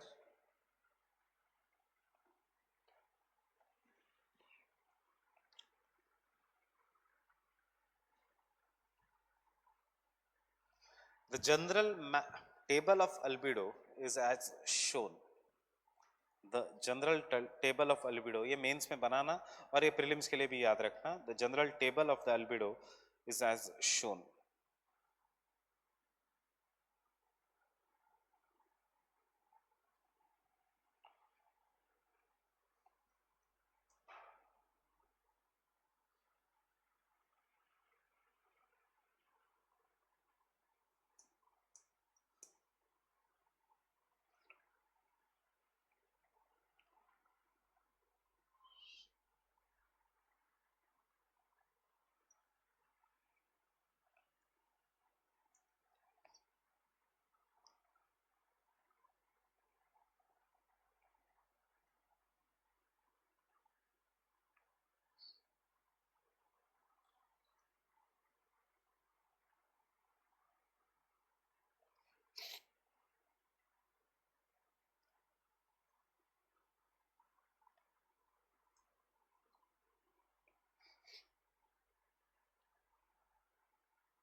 I am just, you can just write deciduous forest also. मैं थोड़ा और detail में दे रहा हूँ.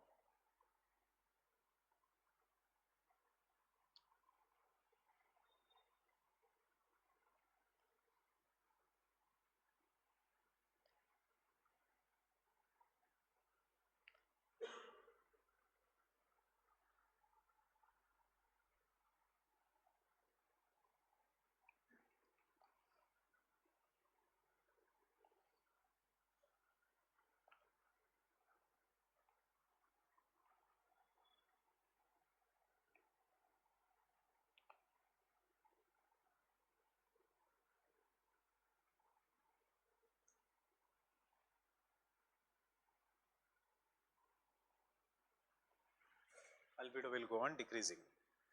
Cirrus clouds, because they are made up of snow, उनका albedo is 96%. Fresh snow का albedo is 92%. Ground snow, old snow कितना काला है कितना सफेद है डिपेंड करता है 84 to 90%. Desert soil का albedo is 40 to 60%. Grassland का albedo is somewhere around 40 to 45%. क्योंकि उसमें ट्री कवर कम है. Temperate deciduous forest का albedo is 35%. Tropical deciduous forest का albedo is somewhere between 25 to 35%. तो इतना फैक्चुअल डेटा आपको याद नहीं रहेगा, इसलिए I am not making you write. Tropical evergreen forest का albedo is 15 to 25% depending upon ज्यादा dense less albedo more absorption. And black soil का albedo is only 10%. Fine.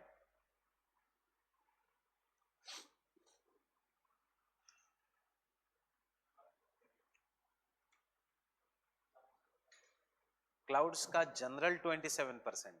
Depending upon कौन सा क्लाउड है वो वेरी करेगा. 94 to 10% cumulonimbus. So क्योंकि clouds will change color with the height. Next, this variations in the albedo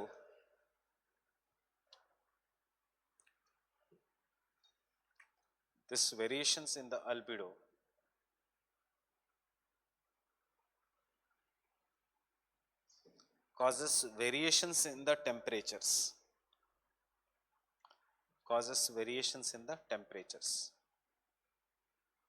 Understanding? क्यों variations in the temperature? जितना absorb हो गया उतना heating, and heating is temperature. In general the albedo of the earth, in general the albedo of the earth goes on increasing from equator towards the poles,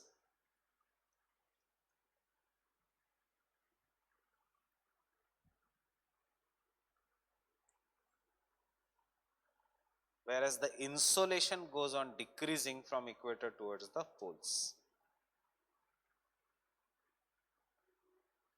Insolation goes on decreasing from equator towards the poles.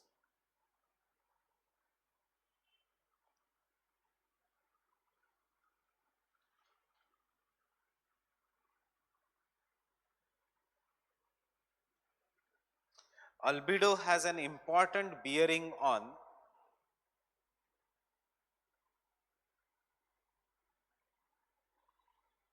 global pressure belts,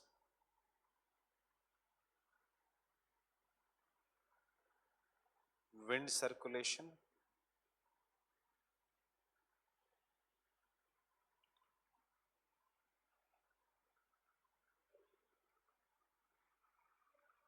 global pressure belts, wind circulation, and oceanic gyre, मतलब ocean currents and the oceanic gyre.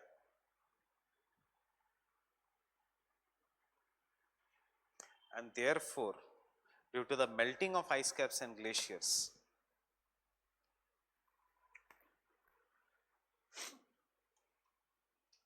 due to the melting of the ice caps and the glaciers,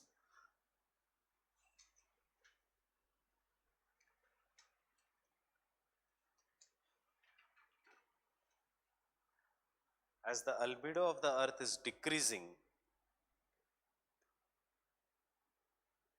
as the albedo of the earth is decreasing,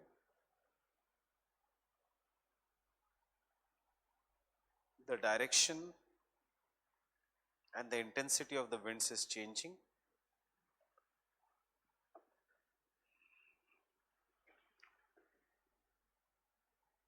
Winds is changing, sea level is rising,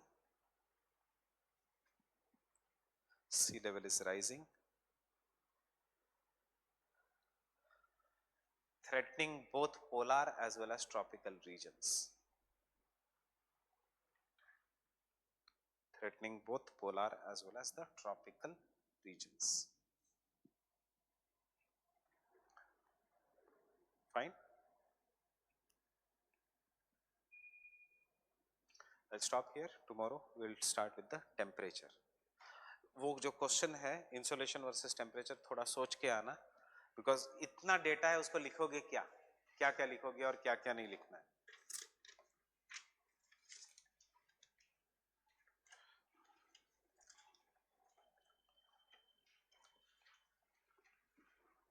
I'll also give the landforms ka handout tomorrow because it is now ready with me.